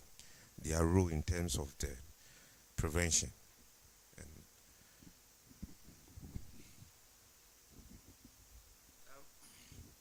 Our NADMO lady here would say that yes, there are a lot of rules and regulations regarding the use of water body, but its enforcement is a challenge. In our quantitative data and in our qualitative data, it came out clear that overloading is a problem. And where there are these, let's say on the water leak, I mean, there's an office where this can be regulated, but in some parts, there aren't any bodies, offices allocated in those areas where there can be enforcement. These are small areas with canoes moving from one end to the other, and there aren't any agency that will say to enforce some of the laws. How can someone carry a cow, be on a canoe, and then you yourself you are in there? If it struggles a bit, it will balance, and that should be the end of you. And because lack of enforcement. Yeah, thank you. Any further question? I'm asking this question based on what happened recently around Donkokrom area. You know, in some areas, canoe is used as a means of transport, getting school children across to the other side to attend school. When they close, they had to. And this is a daily routine. It happens every day. One school is in session and all that. So some also use, the adults use the same means for market and other things. And it is going to happen every day. Now, what did you look at the solution regarding capital? Because to solve this problem, you require money. I heard you say that the canoe should be fitted with these outboard motors and other things so that it can solve the problem. But the capital involved, how we look at that? And how is it going to help solve this problem? Because it's an everyday thing. Yes. I mean, this is work in progress. So, and from your question and from our data, it is clear that majority of the fatality is children under 5. Because daily, they are on the water, just as you said, from Monday to Friday. Unless school is not in section. The means to cross the river is so poor that the little shake, the boat will collapse, capsize, and then children will lose their lives. So this is something that now we have evidence to be able to say that this is what it is. If you don't do something about it, many more children will lose their lives. Yeah.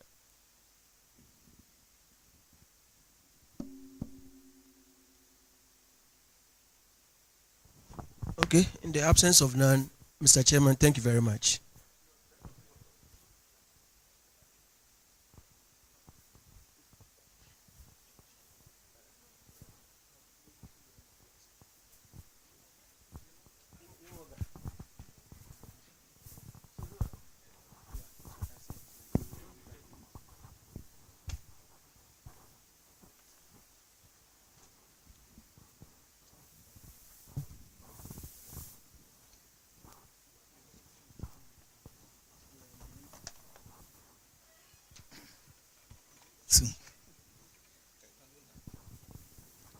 Good afternoon. Ini ishosha agbeme aji. They come call your fan. Call your fan. Ekole wanyenu yenu wanya. Oshidomo. Beno ba domo shion domo shodoba. Kelele nyon. Bote nyon no ba gbenu. Bena ba foe. Na baka ba enu ogbenu emi eye isho gaboite because beni koyo twa bena ba do ike abombo tu na ba sheye no ogbenu emi eye nu gabonya koyo gabonya no te.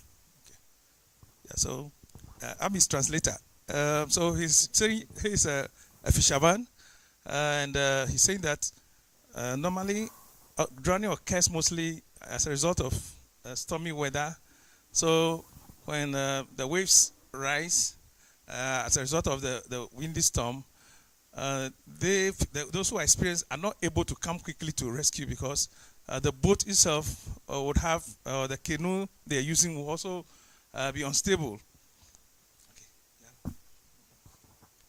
Ibanye bale na kauni wanyenu wenye nwa moloko ye walefi bote ni wanye. So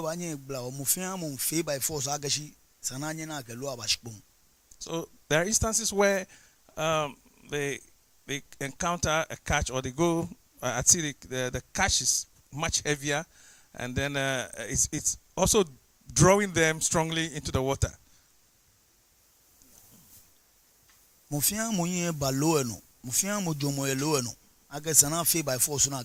So the concentration of the fishermen will also be in trying to bring the fish, the catch, getting the catch into the canoe.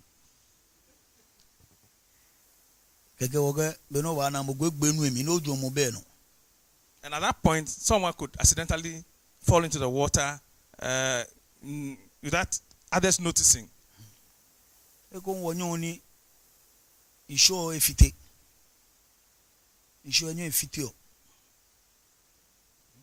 Ni woba wo efu ya nu na abu woba ba plege nu ba nye twa bote nu ba nye twa bote ba nye ebut ke boot no bede ba bote mu fian mo mpele edon abagbe na shock e bokwete.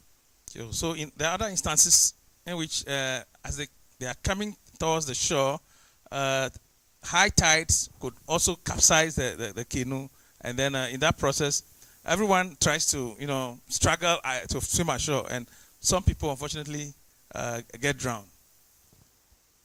In ne koda ni yemi ni wote ni wan yan shore fite ko shi ni won ba shore ba fite ni monte boko jomo be no mo fian mo time ni happy no mo fian mo pele wala bomo gete ni yemi ni mi yoda se. So he's talking about a personal experience in which they went for a fishing expedition, and the weather was fine, but on their return it was windy, and then at that point everyone was concentrating on his safety, and one of their colleagues, the fishermen, fell into the water, and then got drowned. Nobody was able to help rescue. So it's a situation of everyone for himself, God for. Eko ni obanye ni owu nsho. Eba ba wu nsho. Bedo wa wu efan. Owu no gege yi. Ye no wu kashe. Ne fan bedo ba so wu o. Oyemi no ne ba yi e ba kofebo. Bedo na no egbebo. So your swimming skills too are also challenged by high tide, even though you're a fisherman and you're experienced. And if you are not able to overcome the high tide, you get drowned. Okay. Thank you. Okay.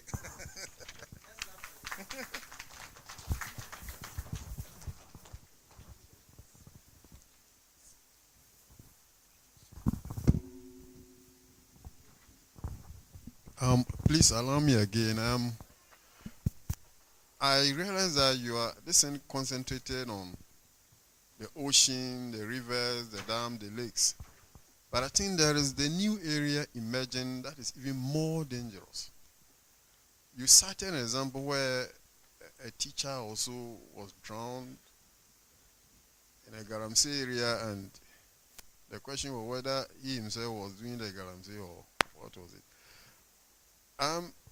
Actually, he wasn't there to do Galamsey. He was just walking around. But the real problem is where Galamsey or this illegal mining or whatever we call them is going on. It is more dangerous there when it comes to drowning. Everybody is getting drowned there because we have all seen the devastation of the land. So I didn't see your work focusing at that area. I don't know, maybe I was not watching, but I didn't get a drip there. So what is advocate there besides what is being started to be done? Any extra thing that you want to advocate? Thank you for that comment. So we also heard the same thing through both the admin records and through the community interviews. And we did see Galamsey pits, illegal mining. We included those all together in the location of drowning as pit, and didn't classify it out as illegal mining pit or other pit. But we did see that in our data, like instances of workers in those Galamsey pits drowning, instances of people falling into them that were not associated with that mining pit. So we did see that in our data, and conclusions and kind of considerations for some of the most prevalent findings will be forthcoming. Additionally, we attach a lot of importance to that group. So in our technical group, working group, there's a Galamsey, as a leader or president, as a member of the group. And you notice that in our focus group discussion, there was one group that was assigned for that purpose. So there is a lot of importance attached to that particular situation. Because we've noticed it, we are aware that the pits have become a death track for drowning. Yeah. Thank you to the presenters, and thank you to the chairman from Ghana Health Service. We will now call on the rep of the Ministry of Education to chair the next session for us. Let's clap for him.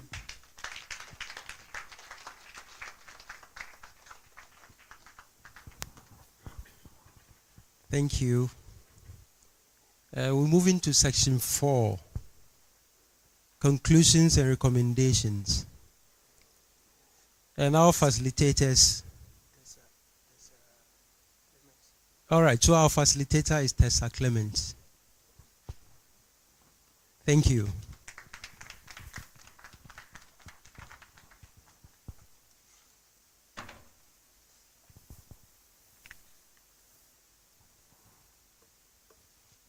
Good afternoon. So we heard a lot of numbers, statistics, we saw a lot of figures. Sometimes we can lose sight of the people that are behind all of those numbers. So when we think about over 1,000 people lost their lives to drowning in just 52 districts, in Ghana in a 3-year period. This means we really have to do something about this problem. Over 1,000 children, brothers, sisters, parents who lost their lives in incidents that could be prevented. So I'm going to go through an overview of the conclusions from the findings of the study, organized. So you'll remember that our first objective was to establish the availability of drowning data in existing sources. And our key findings about drowning data in Ghana is that administrative data from the police, Ghana Health Service, Births and Deaths Registry, and mortuaries do routinely capture some data points about people who age, sex, the date of the incident, and the location of the drowning. But these existing sources often do not have information on the circumstances of drowning, so the activity that the person was engaged in, or other important contextual information about risk factors that they might have applied and caused that drowning death. And these pieces of information are really critical to drowning prevention and designing drowning prevention strategies that will work. We also found that drowning cases that were identified through community health workers and community gatekeepers provided additional detail that did cover those circumstances of drowning. So when we were able to find somebody in the community that was a friend or a relative of the person who drowned, we could get much more detailed information on what might have caused that drowning. And so these pieces of information can be used for prevention. So in conclusion, supplementing existing administrative interviews in communities contributed to more complete data on both the burden of drowning, so those rates of the number of people who have drowned in different communities, as well as the circumstances of drowning in Ghana, so who is drowning and how are they drowning.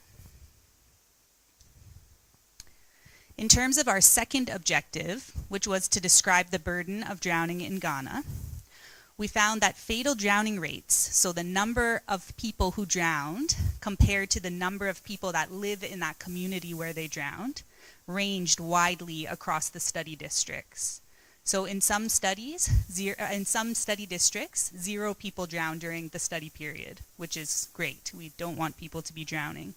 But in some study districts, we found rates as high as 26 people per 100 community drowning each year. An average of 381 fatal drownings occurred each year in the 52 districts of the study. And we found that drowning most frequently occurred among males, young children under 5 years of age, and young adults. The third objective was to describe the circumstances of fatal and non-fatal drowning in Ghana. And Danielle presented those circumstances in detail in her presentation on the quantitative results. So I'll just remind you that some of the most frequent locations where the drowning occurred was in rivers and the ocean. The most common activities were boating and swimming. And many people who drowned did not know how to swim or were described as a weak swimmer and were not wearing a life jacket at the time of the drowning if it was a boating-related incident. The conclusions for our fourth objective, which were to identify drowning prevention interventions for Ghana, were that this study did yield new information that can help us design some prevention strategies to prevent future drowning in Ghana.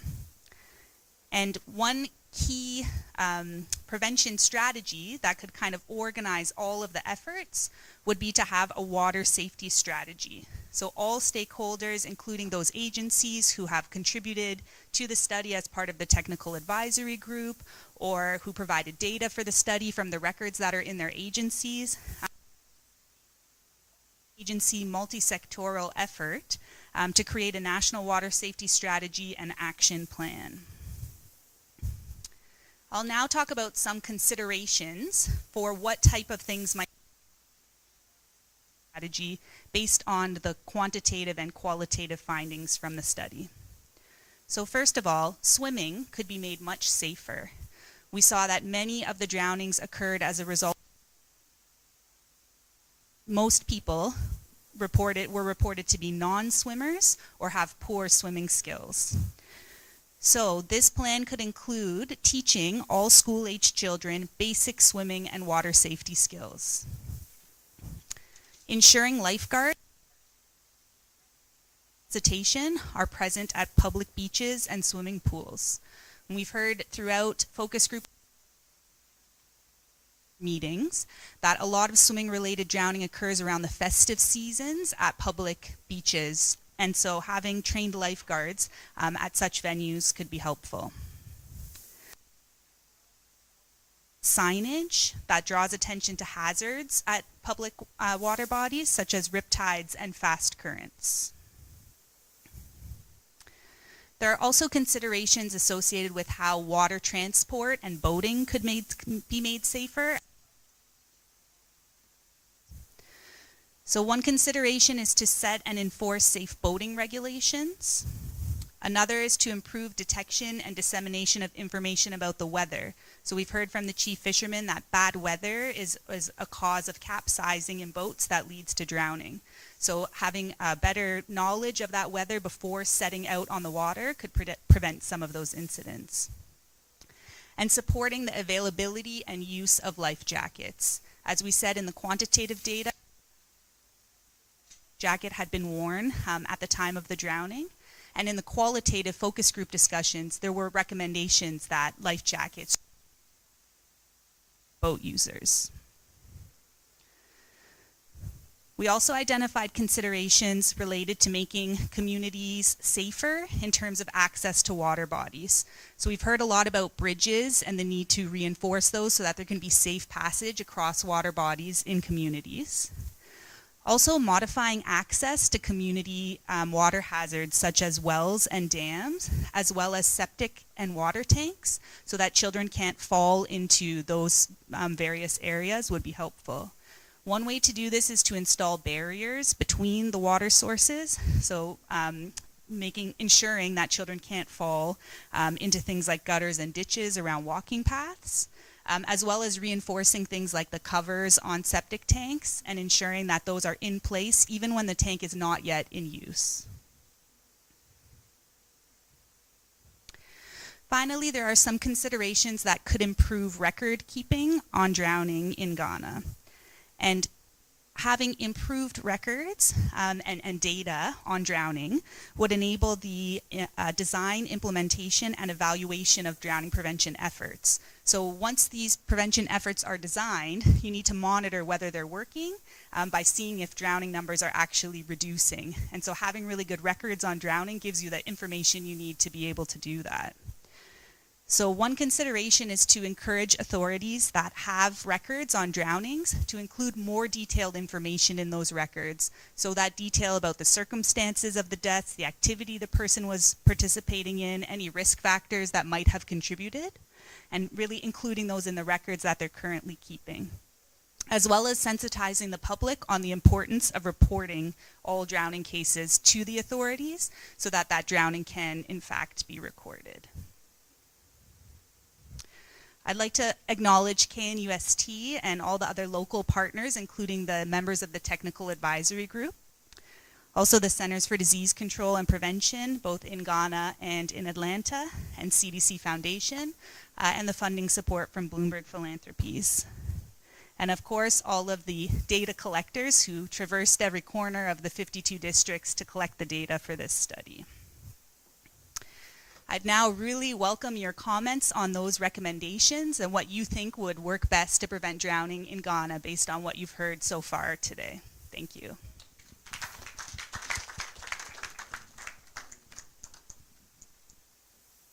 Are there questions? Questions, comments, what have you?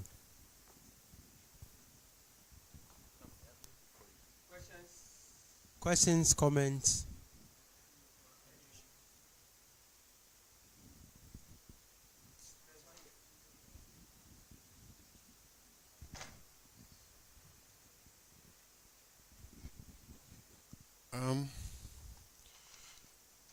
Now, we know that swimming is a sport.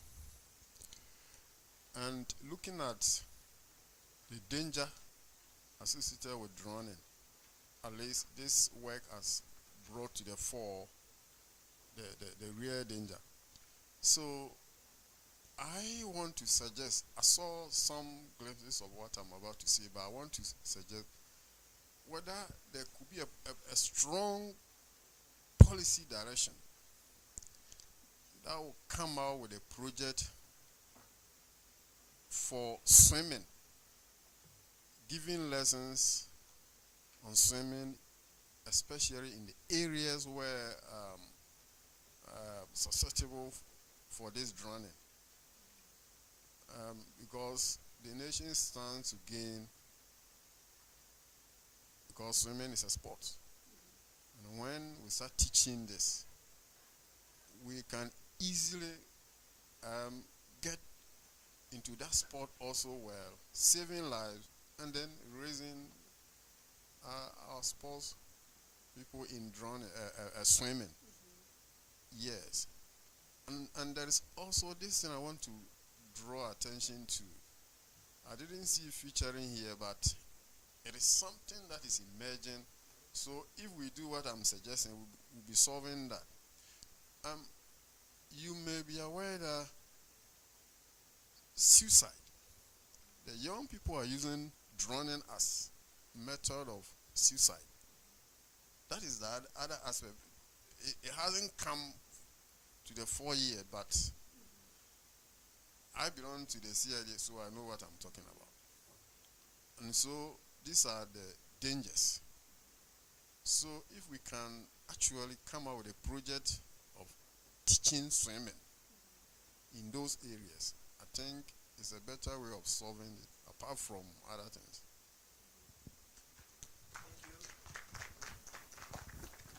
Thank you very much. I think the water safety strategy for suggestions related to swimming training and policy associated with that, as well as suicide by drowning. These are really important considerations that could be included in the water safety strategy. Thank you for your comments. Does anybody else have any suggestions?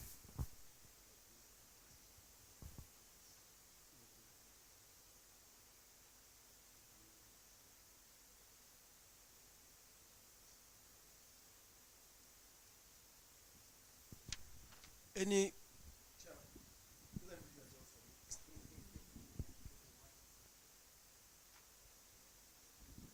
Do we have any other question, comments? In the abs?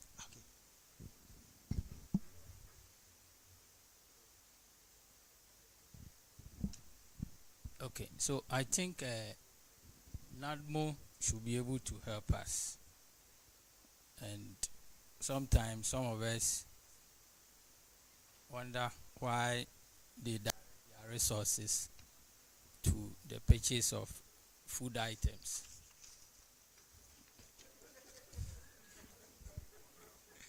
And not supporting individuals who struggle to, as it were, get life jackets to cross over small rivers. And so once we have them here, they should be able to tell us what they are doing to provide life jackets for persons to instead of using their money to buy rice.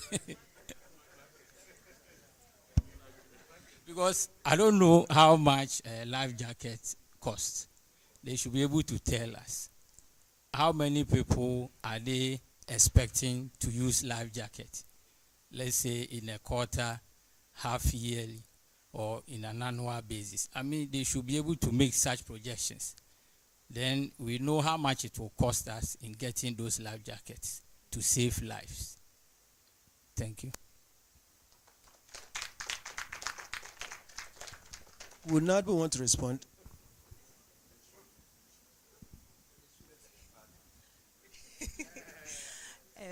Beth and there. Thank you very much. You are my very good friend. I don't know why you've decided to attack Nadmo this afternoon, but I think it's a good observation or suggestion that you have made. If you were listening carefully, I'm sure you must have heard not just once or twice from the presenters that we had a sensitization program and we believe in prevention. And so that was one way of preventing drowning. And if even in Ghana Health Service they don't have any policy to support drowning, we have it. Yes, we have it in our preventive measures, and so we are preventing it. I'm surprised Beth and Dad didn't hear of this one. It's rather attacking. So whilst we were doing the sensitization program, we did some education as well. We made them, it was in 2 regions, Volta region and then Central region, specifically Apam and Usuta. You can see some of, he was part of the sensitization program.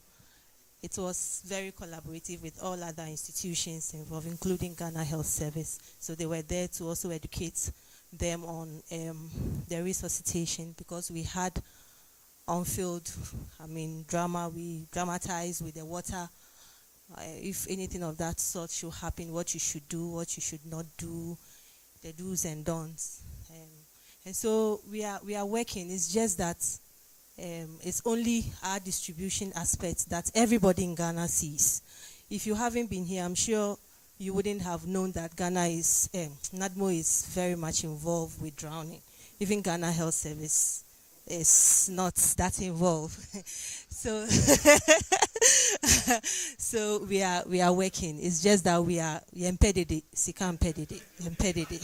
So we are working. I have my other colleagues here. They are even with the operations department. Well, it's unfortunate, but people think NADMO is just NADMO. We have different departments. We have the geological department. We have operations. We have meteorological, and so with meteorological, they see to it that early warning systems. So our chief fisherman, what he was talking about, NADMO is very much involved with early warning systems. We need funding. We lack funding. And so that is why you don't hear some of these things. But we are very much, awake in working. So you can hear from the operations department. They will tell you more. Thank you very much. To add to this, we have a yearly program that we conduct on drowning. That is called Operation Tender Boat.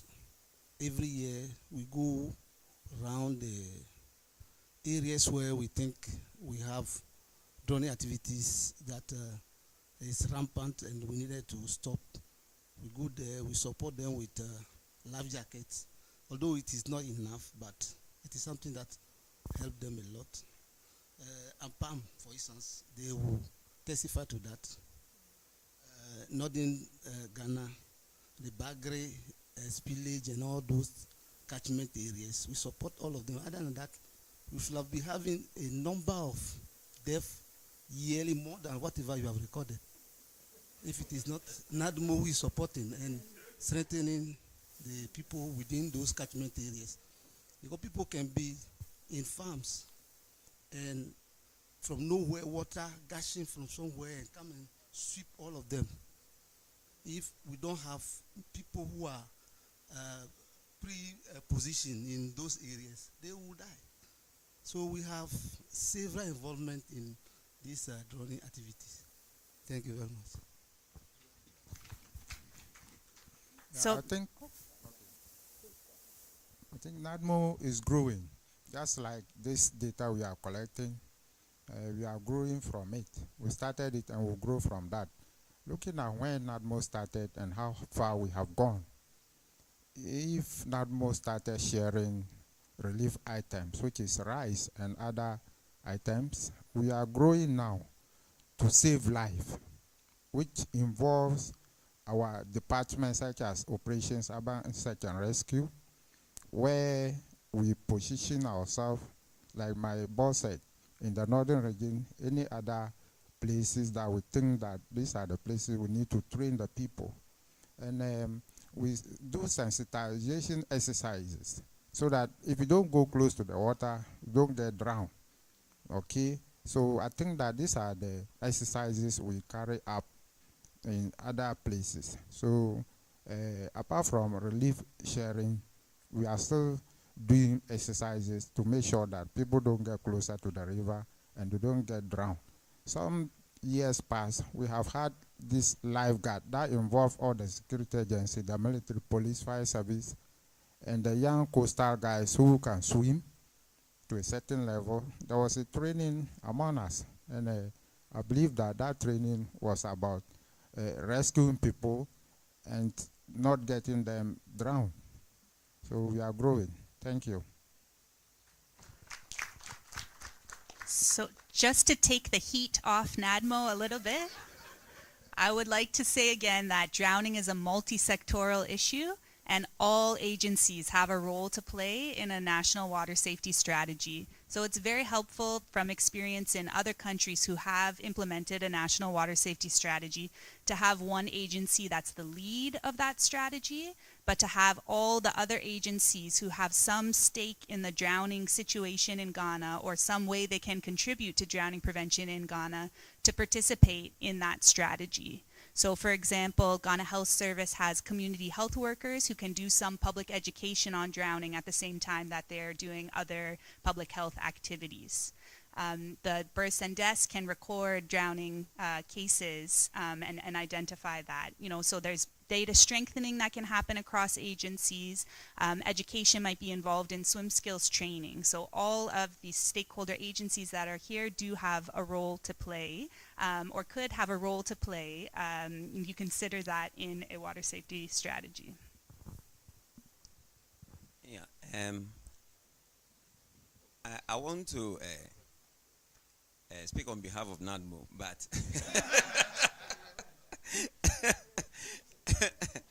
you know, some years back, before the COVID, NADMO was able to collaborate with some of us, that is fire service, police, Ghana Navy, and some other agencies, including the Fisher Force, to give us some training. They were able to get a lifeguard association team from United States of America, that is ISLA. Yeah. So they came down here, they started training some of us, and then we started doing some activities. During occasions, they deploy us to various beaches, swimming pools, and the rest. And during this era, drowning cases became minimal.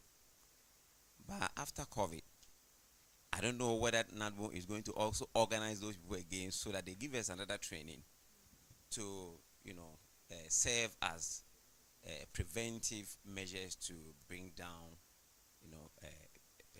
numerous drowning in the country. All right. Thank you very much.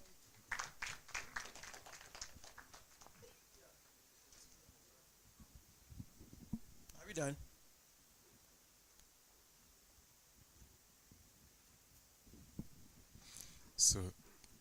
So thank you. I want to suggest that the prevention aspect, as we are saying, and then the drowning prevention day, the annual celebration time.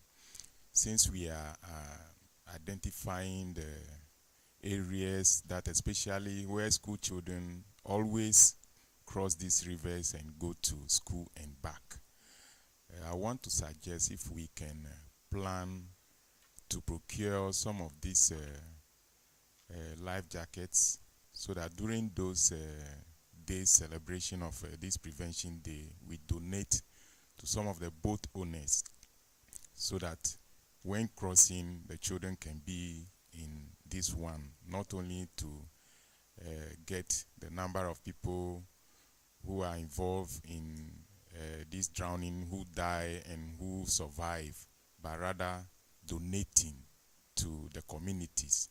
I think that will also be a way of preventing it. Thank you.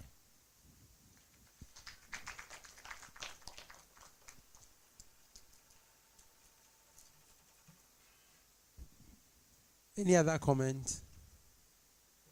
No. All right. So session 4, part A has ended. Thank you. Thank you very much, Tessa. Now, I will invite Professor Ismond Utupri to take over. Let's clap for him. Oh, you are done. We oh, Chief Fisherman. What we are going to be?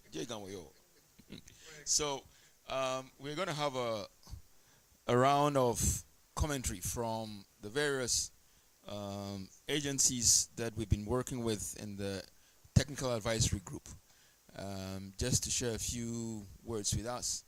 And then after that, we shall go to hear a few words of wisdom from the provost and call it a day. So we'll start with my dearest friend, Betha,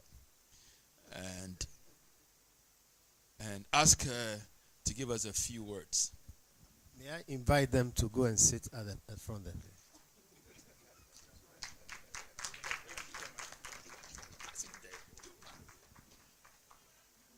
So that we see their faces.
Okay, thank you very much, Prof. It's been a okay. So I'm Dr. Betha Kusimi. I'm from NADMO, and I happen to be a member of the technical advisory group. It's been nice working with all these knowledgeable personalities around, and we've learned a lot during this program, and that is how come we are able to also tell you something on what we learned during this program.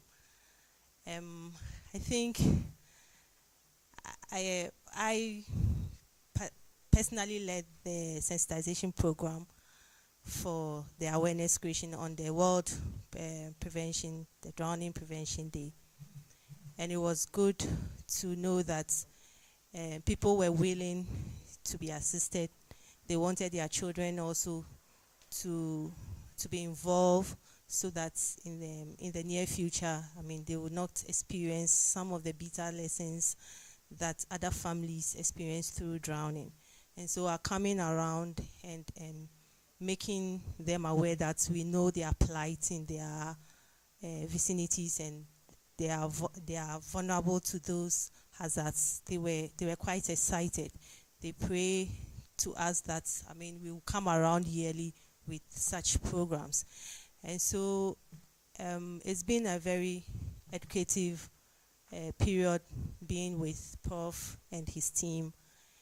And we hope that the preventive strategies that have been suggested will be taken on seriously, so that in the near future, Ghana will not experience any drowning. Thank you.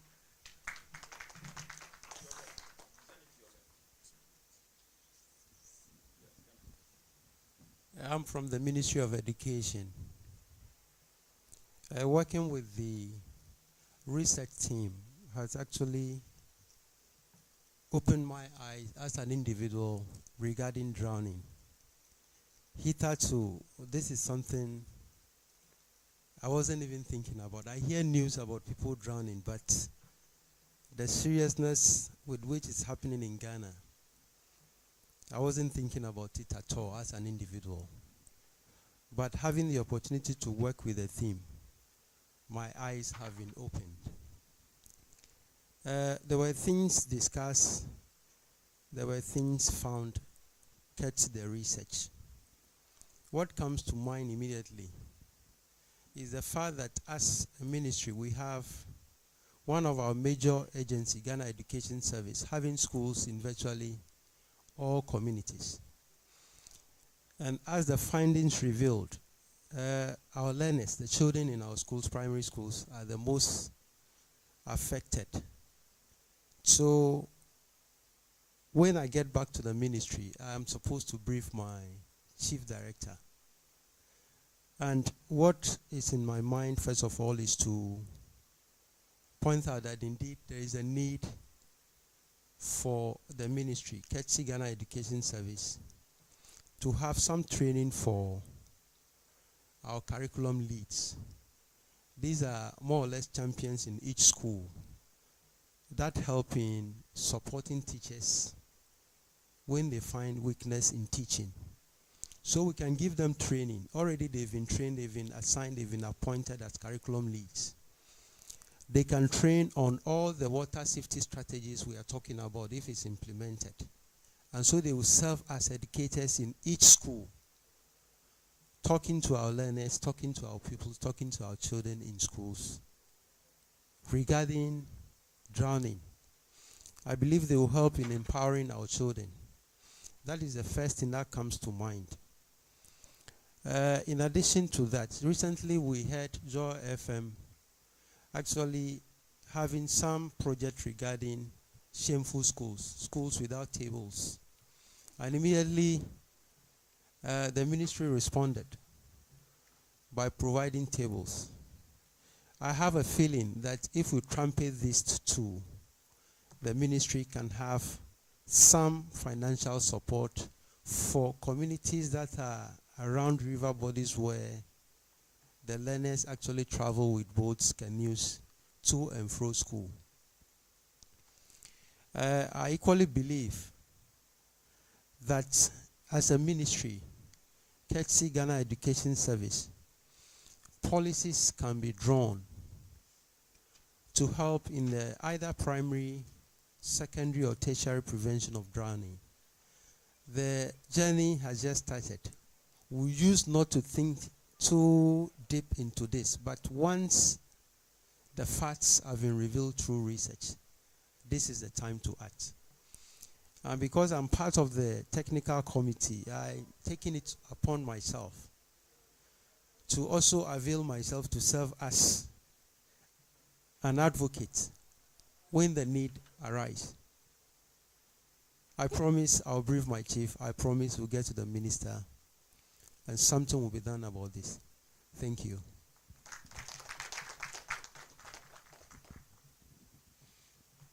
Thank you.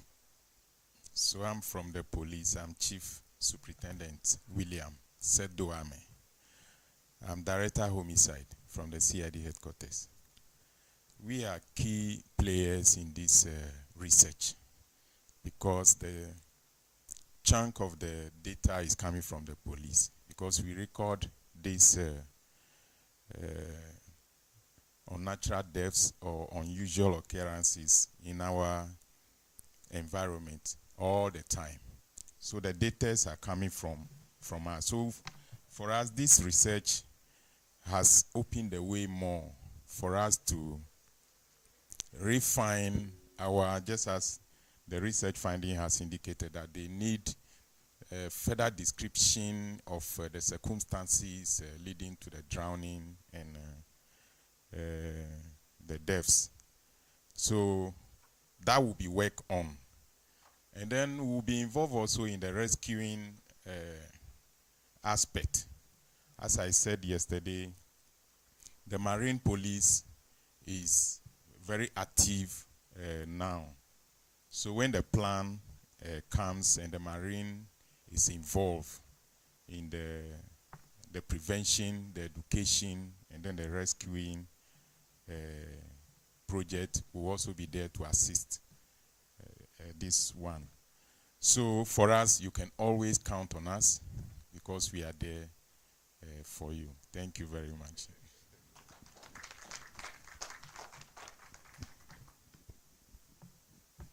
Thank you so much. Yes, I'm always there for you. My name is Kofi Forsen, Acting Director, Operations, Ghana National Fire Service. We are we are response agency. We always go to rescue people who are drowning. Sometimes we ourselves end up drowning. The last year, I think last 2 years or so, one of our guys, he was able to rescue 2 people, but he himself got drowned. They were in a well. He did well, but let's leave it here. So for drowning, he doesn't know who is perfect, who is master, who is chief. We used to, like I said, rescue them. Little did we know that the data was alarming until this research was done. And I'm very happy to be part of it. Because we all think about accidents. We all think about fires, killing people. But this is a hidden killer. That hitherto, we were not known. So I'm grateful to be part of this very sensitive work that has been done. Now I can lay hands on a data when you talk of drowning. Fall on your research and I reference to that. Again, one area I want us to focus more is the sensitization. And then a lot of people go to beaches and then they think they see the pool, they don't even take into consideration the height, the depth. They just jump into it. I have seen one myself. And I managed to rescue that person. But I had to go through hell. Because doctor, the way you describe drowning is what I saw. But God being so good, I was able to bring the person up. My brother also suffered the same fate, but he also survived. So for drowning, I grew up from the beach, Secondary Accra, if you know that place. So for drowning, it's a hidden killer. That's what I know. So it's good this research has come up. I believe it is not going to end up here. Everybody will be aware of it. And they will see the need for us to prevent drowning. Because it is also a silent killer that is going on that we are not seeing. Thank you so much, Prof, for bringing me into this very research work. Even though I was not out there, but I'm a member of the TAG team. Thank you so much.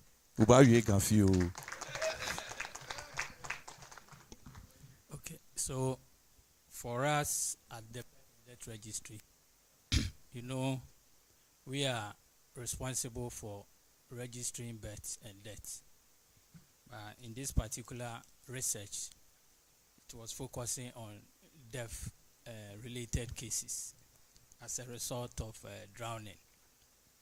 Yeah, and I must say that our presence on the technical team was not by accident, but it was for strategic reasons. Because if you look at the objectives that the research tried to achieve, the first one was looking at establishing or having an available data as a result of drowning.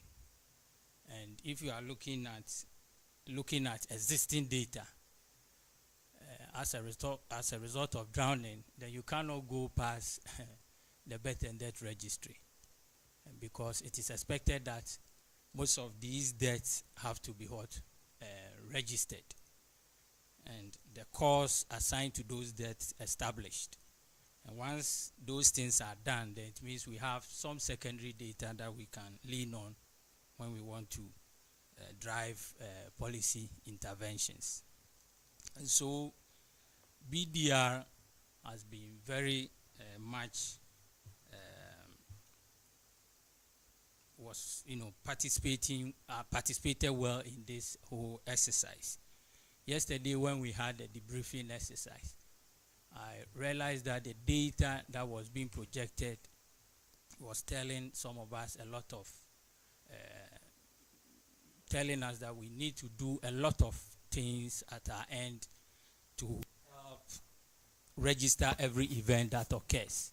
Because if the drowning data is telling us that over 1,300 deaths have been recorded within the 52 districts, and the birth and death data is telling us that we have 67. You see that there is a gap. And so as a registry, it is giving us a very positive feedback, where it means that we need to double our efforts to ensure that every death that occurs in the country is registered before burial. And so for us, we will continue to improve on our operations. We will continue to provide the service that we have to provide as a registry. And we can assure the research team that I'm sure in future, if they want to do any mop-up and they want to fall on our data, we may have a very, how do we call it, comprehensive data to give them. And so I would say that the registry is ready and willing and poised to follow up on all drowning cases that will occur in future. And in doing so, we will not do that without collaborating with the Ghana Police Service, because there are two places that an individual is likely to die, either in a health facility or outside the health facility. So if it's outside the health facility, you may find yourself drowning, or you may die in a taxi, or you may die in the air space or whatever. But if a death occurs outside the health facility, it has to be reported to the police first. And later on, when police conducts its investigation and all the issues are settled, and the relatives or the family wants to dispose of the dead body, then it is incumbent on the family to report that event to the birth and death office for a registration to be done before the body is taken to the cemetery for burial or cremation. So that is how it's supposed to be. And so once the police is alive of this responsibility, the birth and death registry will also position itself strategically to register all drowning cases that will occur in the country in future. Thank you.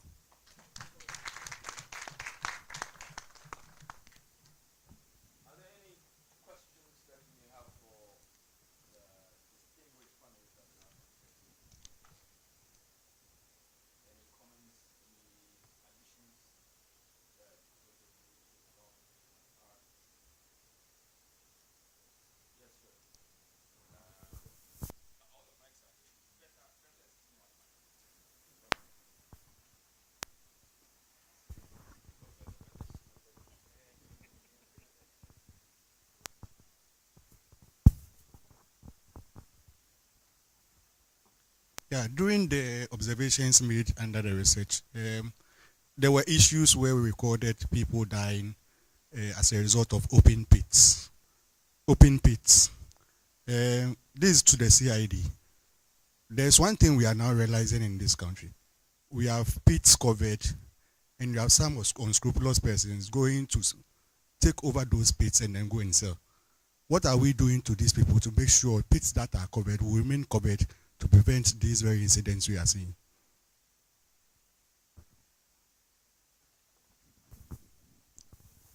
Well, let me help maybe attempt to answer this or you know, I'll say this is stealing, is it not? And we know that stealing is a crime in Ghana. So once the people are arrested, we deal with them according to the law governing stealing. It's so simple. But you know, in this country, as we say in Chi, who is reporting those stealing these things, so that you get them arrested and push them through the due process of law. So that's what the problem is. We don't provide information. Crime fight, as we heard here, is a multi-sectorial approach. Is that not it? Everybody should put hands on deck. Because crime fight cannot be from one sector. It cannot work. You provide information and we work on it. So my suggestion strongly is this. Just as we've identified this as a menace, as a danger, we need to open our eyes and consciously decide to be reporting, offering the information. And the police, I can assure you, will work on it. But when we lack the requisite information regarding who are stealing, then it becomes difficult. Because you can't just go and be, excuse me to say, arresting just people. You need to prove it. So you need to arrest the right person with the right information so that processing that person for court becomes easier. I hope I've been able to answer you.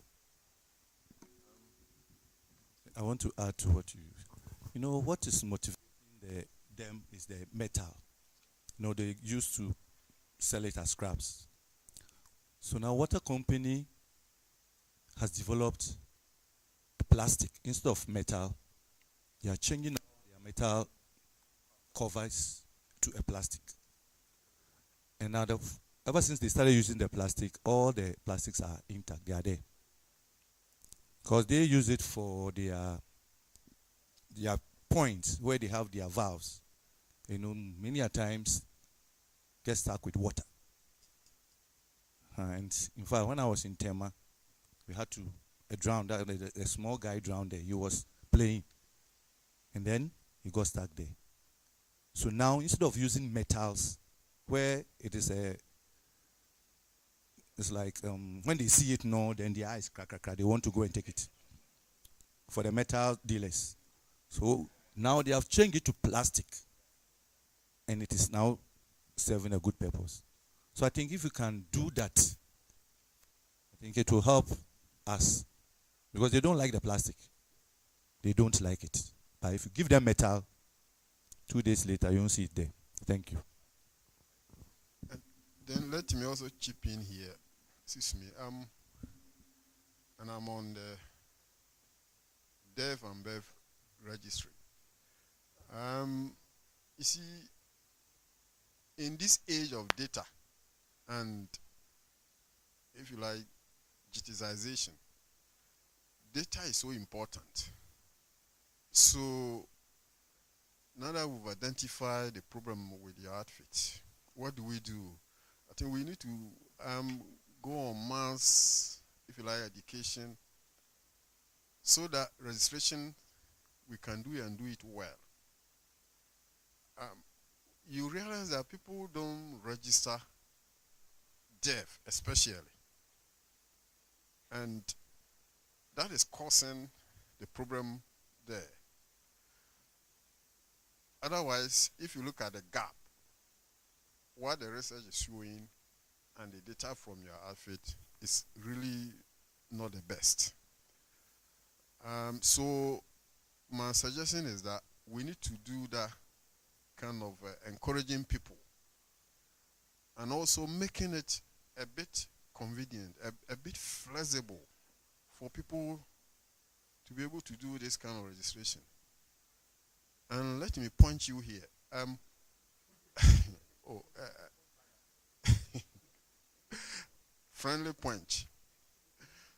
You know, it's becoming difficult practically because of my work as an investigator. You know, we deal with you. We are like bedfellows.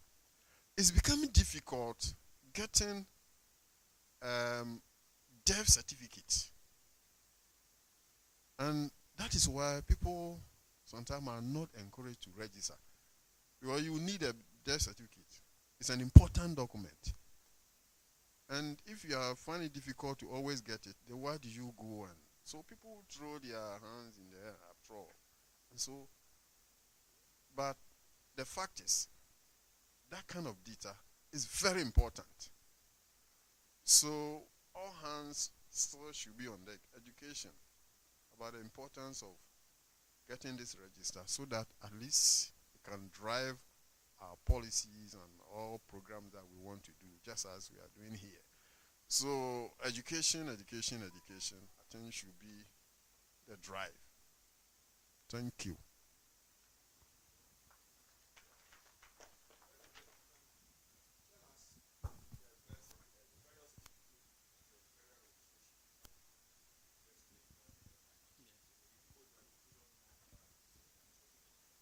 So, I hear you. I hear you. So, like I said earlier on, once you lose a relative or a deceased a relative, yeah, let me put it that way, before you bury that relative of yours, you have to have his or her death worth registered. And the government institution that is responsible for that registration is the Birth and Death Registry.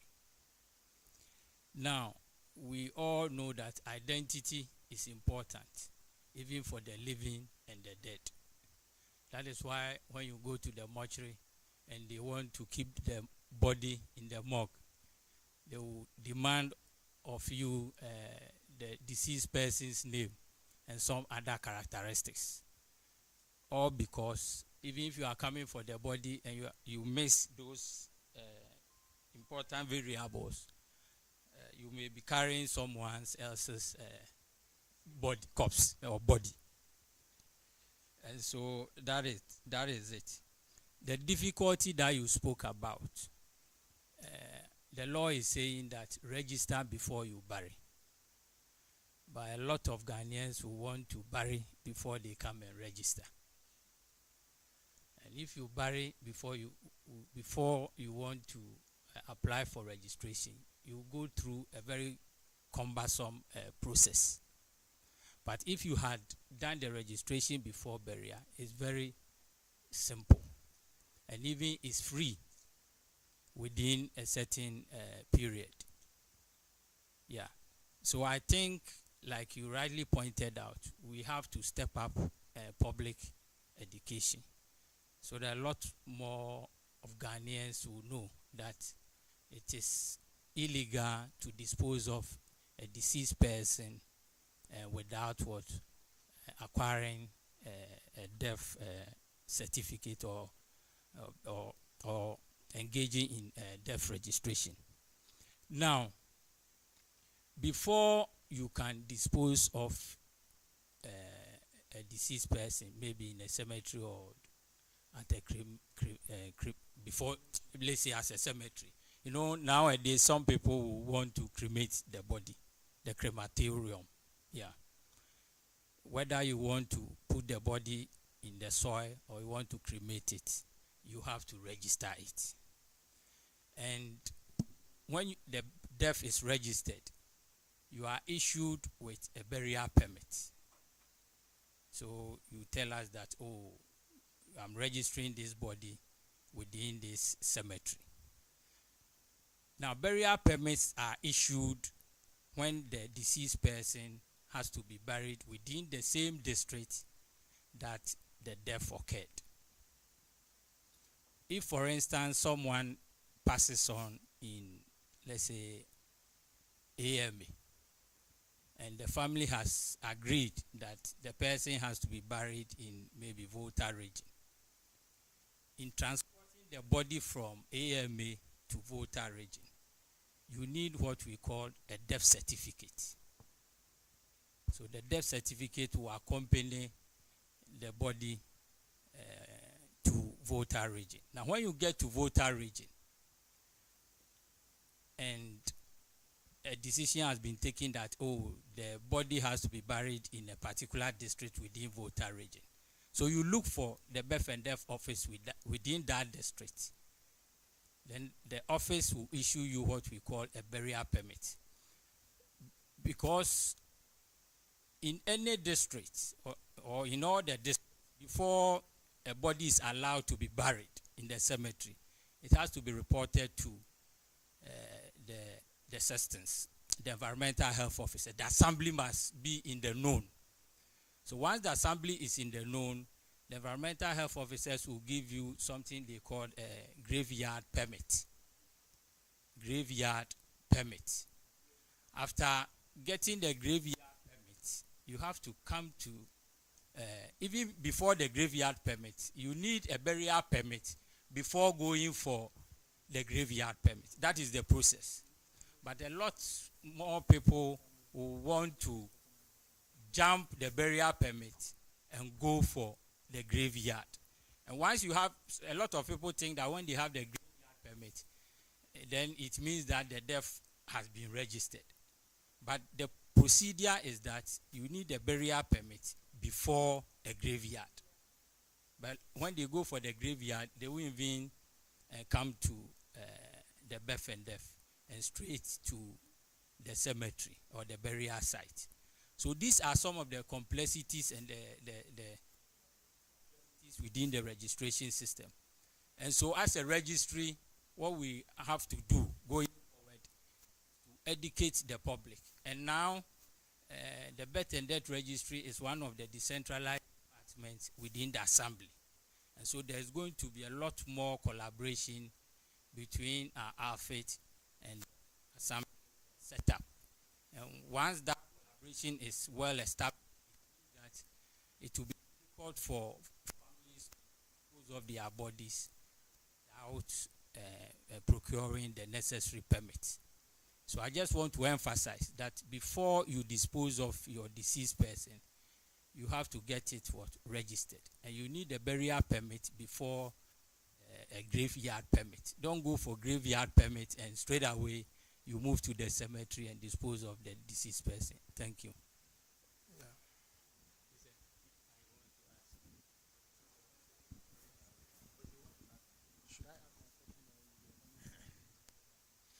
So, birth and death, explaining this process alone is telling us that it's very, very complex. It's very, very complex. No wonder nobody is going. Yes, it's a fact. What I want to add to it is now there are private funeral homes. It is not only public mortuaries. Funeral homes, private ones are there. So if a relative is dead and you send to a private funeral home, it's likely that everything will be done there and burial will take place without registering. Because mostly you will get a birth and death registries at the public hospitals. But the funeral homes, not all of them are linked up. So I want to tell my brother to link up. He said they are now decentralized. They should link up with these private funeral homes so that they can capture some of these deaths. Thank you.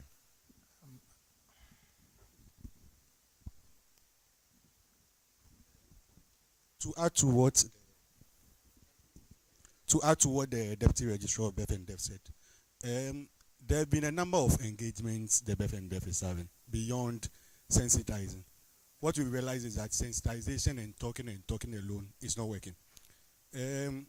Just as we rightly put, the challenge we are having in this country is that most of the burial grounds we are having are not supervised. You have public burial grounds where you do not probably have sextons even in place. We have most burial grounds in the hands of private people. churches, family members, and the likes. So people are able to go in to do all these kind of things without being checked. Currently, what we are having now is that we've engaged through the public sector reform for resource projects to put out an administrative caveat that is going to task all the key stakeholders within the burial process. Now, we are going to the limit where you are a pastor, you might refrain from officiating a burial that doesn't have a death certificate. A chief, you will be refrained from issuing a land to somebody who has not registered. So these are the levels we've gotten to, just to make sure people are in check and then they are be able to register.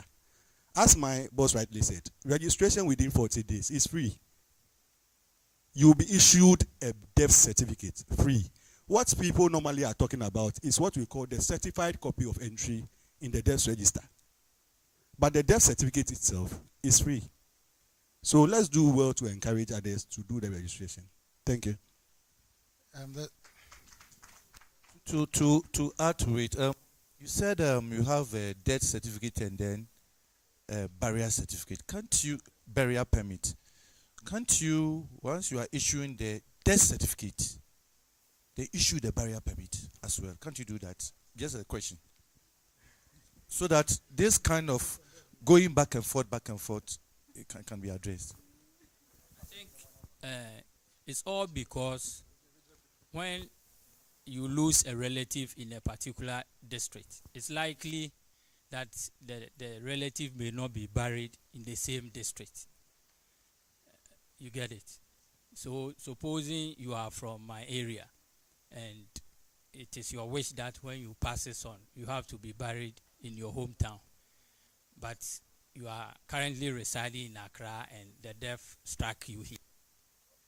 You will be taken to Go, and you will not be buried in Accra, maybe in the district where the death occurred.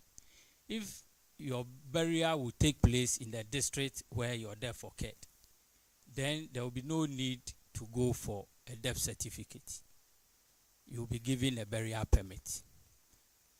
But if you are transporting the body from Accra to Go, you have to go for a death certificate. Now, there's a certificate that we call a certified copy of entry in the death register. That is what is used in most, especially when you have some funds somewhere and you are asked to tender in some evidence to show that yes, you have lost a relative. Then you have to come to us for us to issue you that certificate. So that certificate has a lot of security features on, and it is issued at the head office. But the most important thing is that the death that is being transported to the cemetery has to be registered. Once we have the record in the death register, it means that any time that relatives want the registry to produce a certificate of that record, we can easily do that. So that is the distinction. Yeah, thank you. Yeah.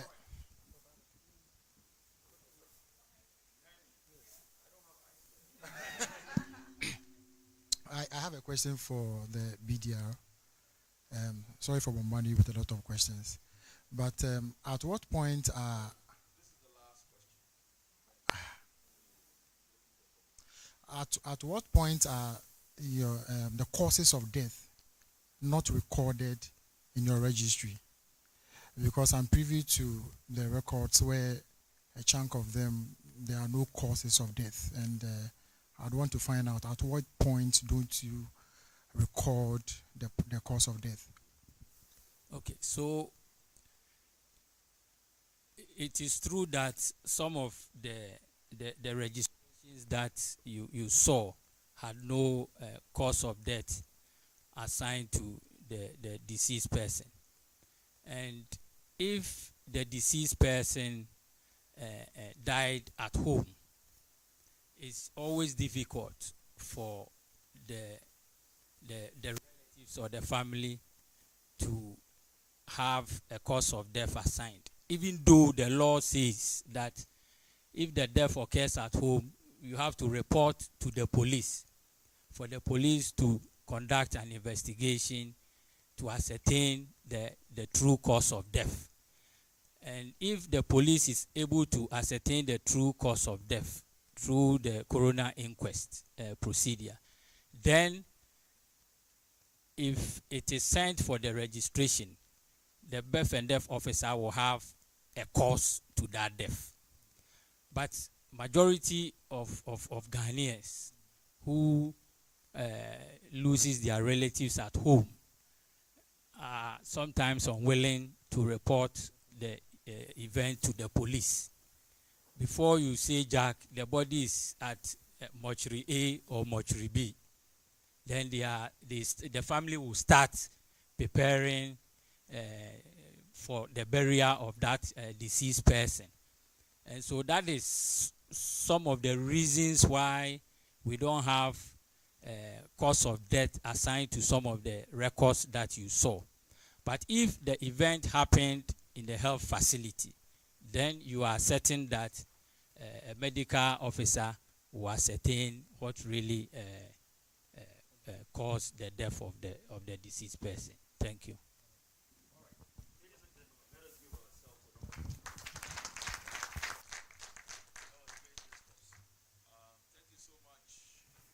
TAG members, and with Betha's permission, you may step down. May I now invite the Provost of the College of Health Sciences, KNUST, to give us his closing remarks, and then after that, we shall start preparing ourselves for lunch. Lunch will be served across the street, so you will get out of this premises, out of this room, pick up a ticket at the registration desk, and then proceed to cross the street. Cross carefully so that you reach there alive, and then you can have your lunch on the other side.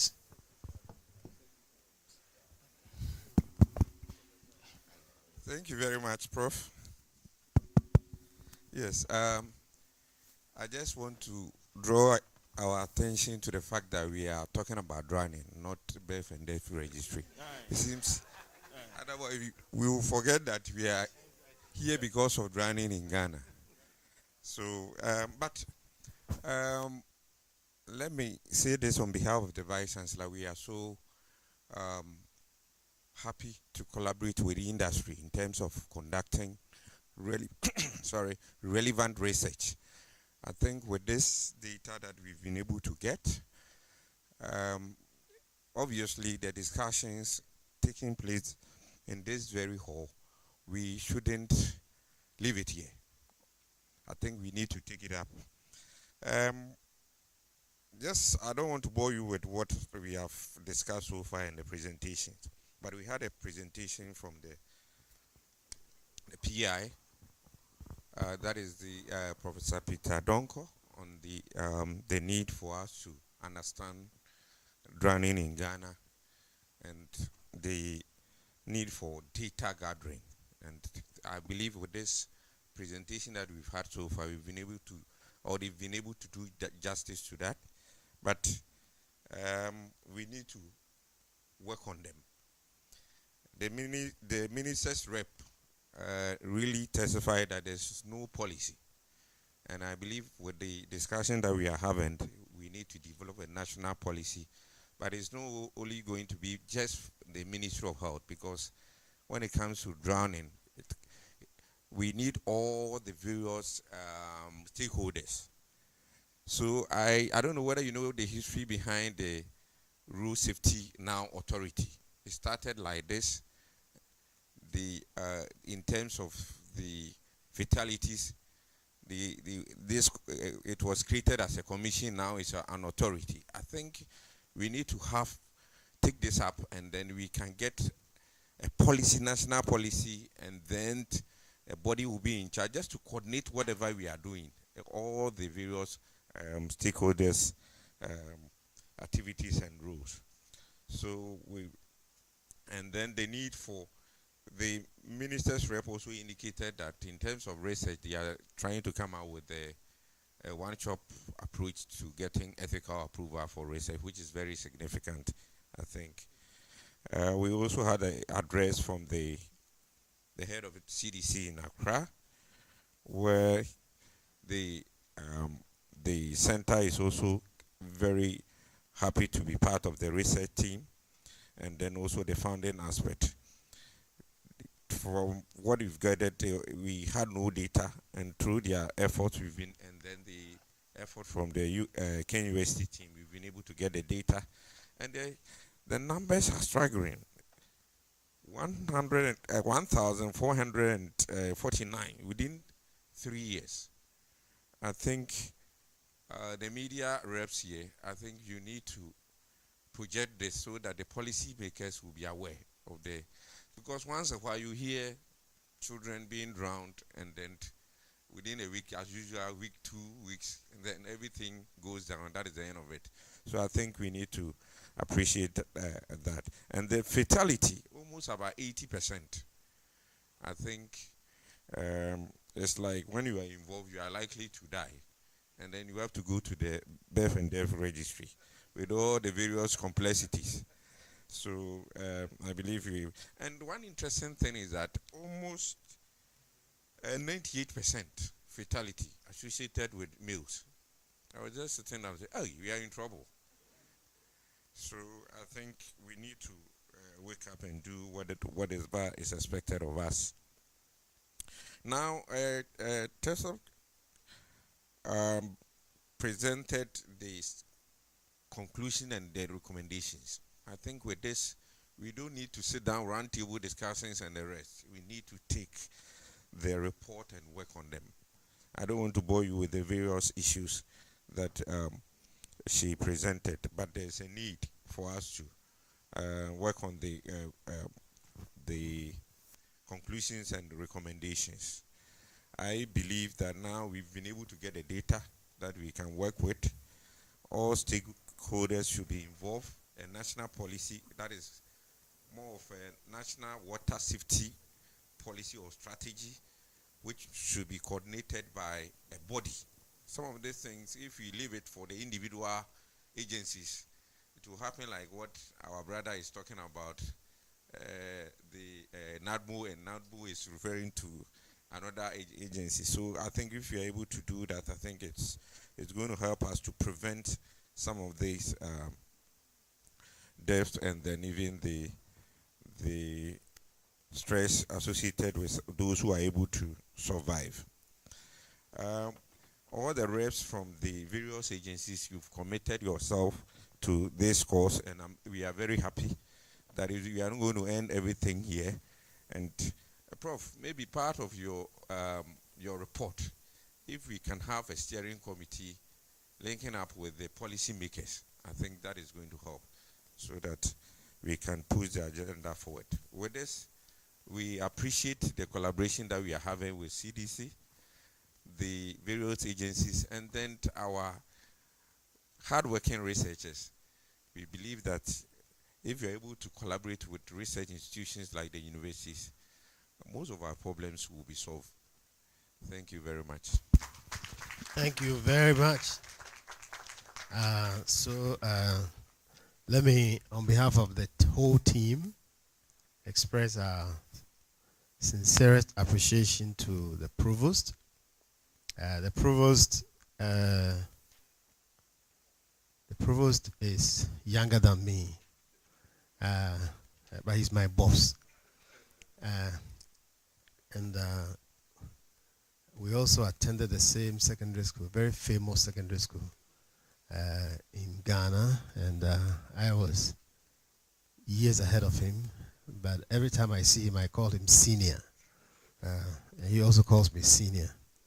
So we are very grateful for spending the whole day with us. He supported us administratively in the implementation of the project, and he's still continuing to do so. So for taking time out of a very busy schedule to be here, we really, really appreciate it. Senior, that's it. We also wish to express our gratitude to all of you for the time you spent with us. To the chief fisherman, I say, "Oh, you are done." I was speaking his language, you know, and for the experience you shared with us. For you, it's a lived experience, and it's fantastic to have you here and to put real meaning to what we are talking about. All the advisory group members, thank you. Our researchers who have stayed with us, hope that you are not just collecting information for us, but we continue to work with you going forward into the future. And all the support team, our friends from CDC Foundation. I know that for you, you have to subtract 5 hours from the time in Ghana to know that if you were in the US, it's morning time. You are not really starting work. So what really means is that all the time that we have been here, they should have been sleeping, and they've been up. Maybe I hope you've been assisted by some coffee to keep awake. So we really appreciate your coming, and we wish that. When I looked on the program, I said my final comments are supposed to be 2:40 p.m. and it's only just 1:30. So I wonder, how do I keep you busy until until then? But I think we are going to set you free, and say thanks to Ismon, my co-lead. Where is he? There. He's always hiding. Thanks to Ismon, my co-lead, for the work that we've done together. I think it's and our co-investigators, Emmanuel. Thank you. And where's Ojo? Where's he? Yeah, there you go. Thank you very much. So thank you very much. You've all played your roles in making this really happen. And Prof has mentioned that we shouldn't just leave this conversation here. We should have a steering committee. We should continue with the conversation. One of the benefits of this research is that most of the time you wait for the research to do some implementation program. But in the middle of the research, we actually managed to get NADMO to now make it a policy to celebrate every day, mark Drowning Prevention Day. I got it right, didn't I? We are not going to drown. So, Drowning Prevention Day. So, NADMO, you are the prevention champions, and we are going to work with you. All the other agencies, the police, we owe you this information. If, the police, when we went to meet the police, I was, for the first time, I felt so intimidated. Because we had written a letter asking for permission to look at police records. And then what do? They say, come and meet us. I go into a very big room, long table with all these very important officers. I say, what have I done wrong? An interrogation. Lots of data. And Chief Superintendent said Duabe was there quietly. He's not even defending me. And I thought he was my friend. So they were all there. Anyway, very excited about the study. They were interested in our result, and they insisted that we have to share the results with them, and which we've agreed to do. They actually put it in writing that as a condition of granting the permission, we must share the results. And so the university also gave an undertaking that it will do so after consultation with our colleagues with CDC Foundation. So we're going to do that, and all of you get the information, but we are still cleaning up the data. We are still finalizing the report, so don't be in a hurry to get the data. You get the information as we promised, and we work together forward. So I say, on that note, thank you very much. You've all been wonderful, and enjoy your lunch. Following Ismon's instructions. Don't be silly. Thank you. Have a nice day.